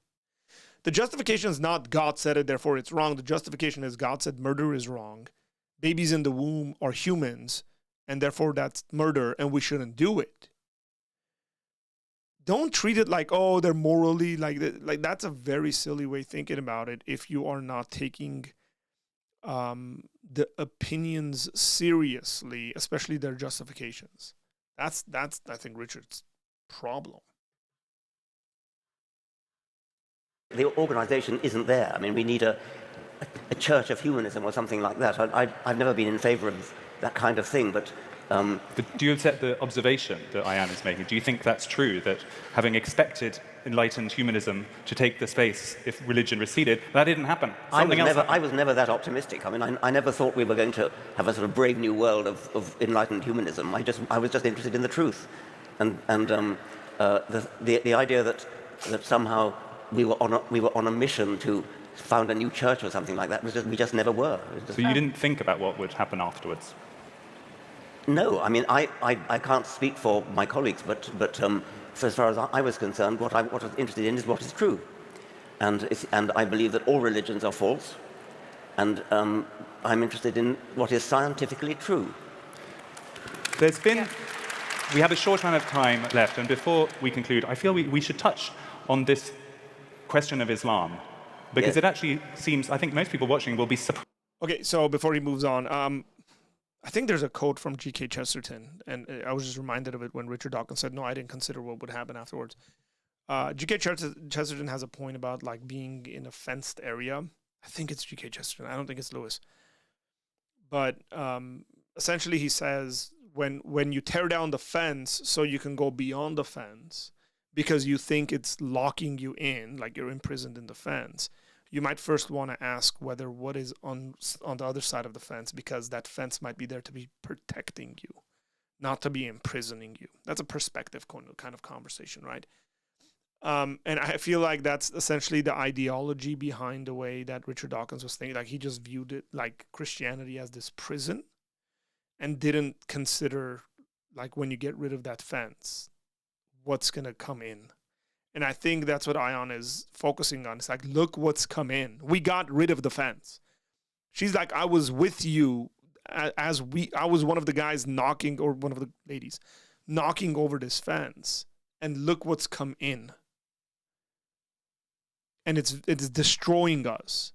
And what I'm saying is, let's rebuild the fence. And you're saying, no, let's not rebuild the fence. Right? Like, that's the conversation essentially here. Surprised by some of the language and the intensity of your agreement on this issue. You described it as a nasty religion. That's strong terms. What do you mean by that? I don't mean that individuals are nasty. I mean that the ideas of things like the penalty for apostasy is death. I mean, what kind of a religion is it that has to penalize people who leave it by killing them? Yeah. I mean, that is a revolting idea. And Are you like Ayan? Are you anxious by the protests? Do you watch what's happening in the news with anxiety? well, In that respect, she seemed to be saying earlier that Islamist ideas are growing. I wasn't aware of that. I mean, the protests that are going on in American university at the moment look to me more like anti-Jewish, anti-Semitism. And the vector for this virulent anti-Semitism is Islam. It's radical Islam. On every university, there is a Muslim student association. There are Islamic centers, there are mosques, there are websites, and they propagate, and sometimes in the most sinister ways, their faith and their antipathies, and the antipathy that radical Islamists hold against Jews have had, like, they're running amok in our universities and our schools. So if from one day to the next we wake up, the 7th of October last year, that horrible event happened where 1,200 Israelis were killed, many of them young people, many of them actually on the left, in kibbutzim, and many, many women raped and people mutilated, and you would think that in making that moral reckoning, that students here or anywhere, even fellow Muslims have said, this is absolutely heinous and it has to be condemned all the way. That is not what we are seeing. What we are seeing is the investment that radical Muslims made here on our soil, those young people completely brainwashed into coming out and blaming the victim, draping themselves in kafirs, shouting genocidal slogans and chants on our campuses and thinking that they are replicating 1968 and see themselves as anti-war patrons. There is something that is going on. There is the mind virus of wokeism. There is the mind virus of radical Islam. And atheism is not the answer. I cannot go with all conscience to these young people and say there is nothing to believe in, because the more we say there is nothing to believe in, there is nothing, then someone else comes and fills that nothing with something, and I don't like what I'm seeing. Are you anxious? I mean, some of the language you've used this evening, I'm not sure if you said clash of civilizations, but it was moving in that direction. will be anxious-making to people. I mean, you are now a Christian. Are you really hoping to go back to the days where Christians take up intellectual arms against Muslims and we have a kind of civilizational conflict? It will be very anxious-making to people to hear that, perhaps. I'm not going there. I'm going to Chapel Hill, North Carolina. And you look at some of those frat students, and please just take a look at how they responded. Where there is an existing faith that is strong, it is very difficult for all of these other mind viruses to encroach upon and take over. That is as far as I'm going. I'm not saying let's start the Crusades again. I'm just saying let's stand for what we have. Let's embrace it and let's defend it. And to defend it, you have to have a counter message. There is a great deal of activism knocking on young people's doors, telling them, do you want to know the difference between right and wrong? Do you want to know the difference between truth and false? And I don't see any counter activism coming from humanists or coming from atheists. I see you and my fellow friends just as bewildered as anyone else when you look at this. So the people who are in charge of universities, people who are in charge of educating and developing young minds are looking on and thinking, what the heck is going on here? And that is not the right attitude. And it never has been the right attitude. There's a great deal of denial. Yes, there's a clash of civilization. And this clash of civilizations has been going on at least since 1989. And the attitude of Western leaders, political leaders, academic leaders, media leaders, has been to hide in denial. It's been to deny it. And the more you deny it, the more those adversaries who are clashing with us benefit from it. And right now, I don't think atheist humanism is offering any answers. I challenge you to come up with an elaborate message to fight these people. What is your message to your Muslim or formerly Muslim followers? Man, that's a good point. Like, we're not offering much. In your view, are there any legitimate secular values?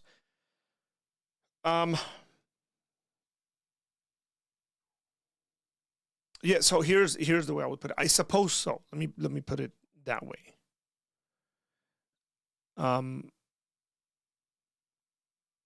I think so. I think like certain political and like cultural views. So here's the way I distinguish between kind of values and their development from. So like there are values that are biblical, that are open to so like in regards to what the Bible teaches on some issues, it's open to culture kind of shaping it. At least, again, speaking from a Christian perspective. And so there could be, say, like I said, like Platonic ideas, Aristotelian ideas, Confucianism, or Confucius' philosophy being incorporated into Christianity and used. Because Christianity doesn't necessarily has a like thou shalt not on those issues. Say like forms of government. Like I can see Christianity being okay with certain forms of government, but not other forms of government. So I can see like a representative republic, like the way that we have in the United States, or the parliamentarian system. Like I can see Christianity like being completely fine with these things. I can even see Christianity being completely fine with a monarchy. And the assumption there being that the king is a moral individual that is not abusing his power and kind of not designates, but forgetting the word there. But yeah, I mean, you get the idea. Like I can see those sorts of things happening, and then there could be things that are legitimate, maybe have come out of a secular society that Christianity will be okay with.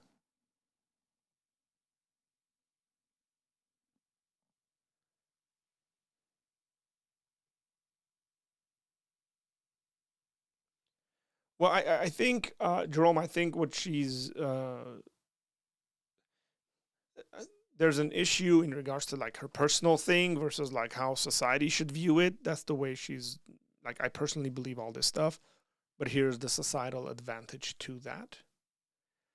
I originally read it, what you're saying, the way you read it. Like I saw a lot of Christians reacting to it, and her original kind of posts and ideas seemed like, hey, it's just the politics stuff, but it seems like it's a lot beyond that. Like there's a personal testimony, personal commitment to Jesus that she's made. Whether theologically she has all that stuff explained well or not is probably not, but that's where she seems to be at. I mean, you have many, many people who see you as a beacon of someone who has left their Islamic faith behind and has found success and flourished in a secular Western society. What do you say to them now that...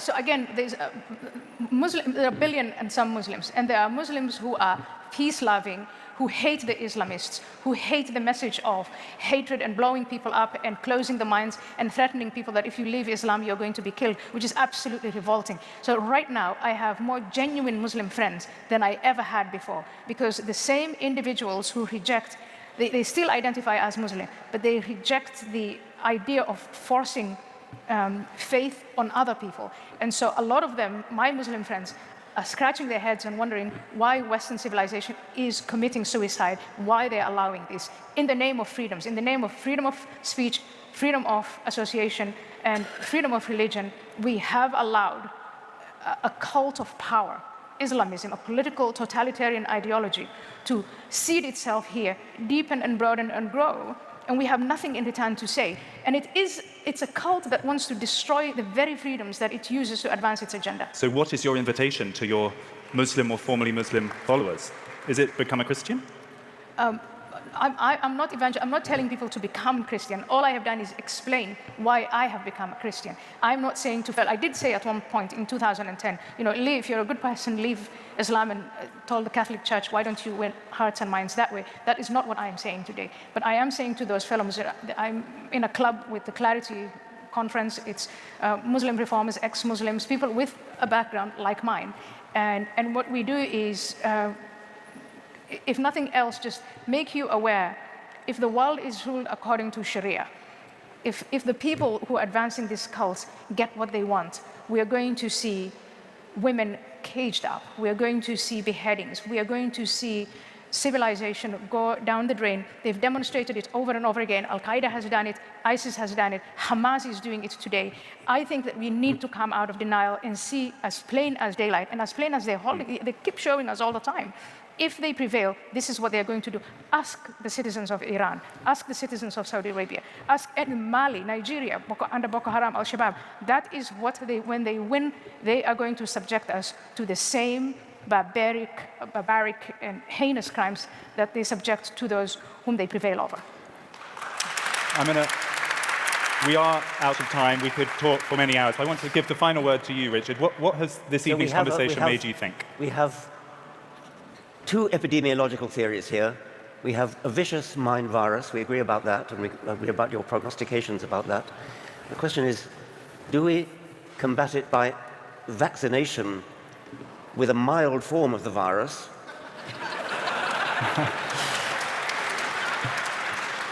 Or do we say no viruses at all and go for enlightened rationality?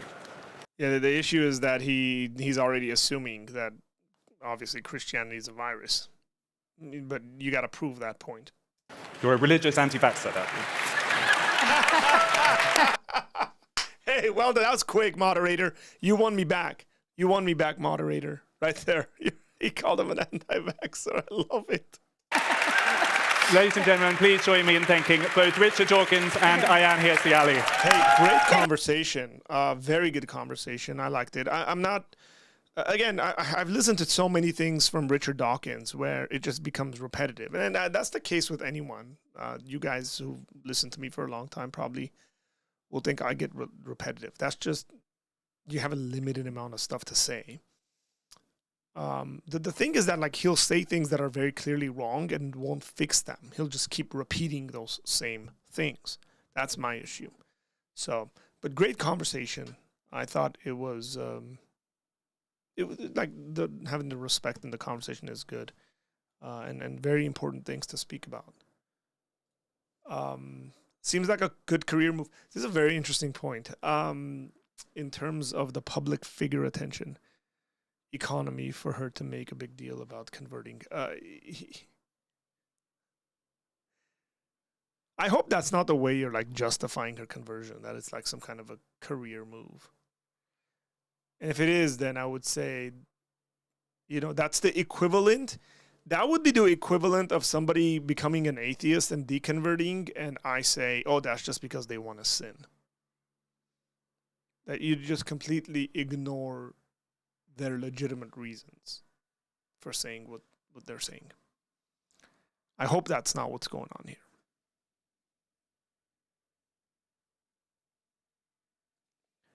So initially, the way he was asking the questions kind of was showing a bit of his bias. About like, oh, you're a very smart person. Why would I just don't think that makes a lot of sense. But there's some helicopters right above me. But that was a really quick, witty response, and overall, I think he did a really good job moderating. So well done to the moderator overall. Okay, people coming in here and saying stuff like Apologia Center still going 3 hours 22 minutes for someone who hasn't streamed in like 2 weeks, I think is fine. But because you said that, and because it's 3 o'clock, past 3 o'clock, I do have to go. I'm going to be on live tomorrow. And so I got meetings and Bible study to run today. Still haven't eaten food, so I got to do that because it's important. Look, guys, it's been a pleasure. And I'm sorry again for kind of being MIA. And I've been MIA from a lot of stuff, not just like YouTube. That's because other things have taken my attention and they're important as well. So hopefully we'll kick back into gear and pray for me. I'd always appreciate you guys praying for me. It does get kind of like it's weird, man. Like it gets discouraging at times. At times you kind of go, oh man, like I'm just like tired. Do I want to continue doing this? And so you need a break from stuff.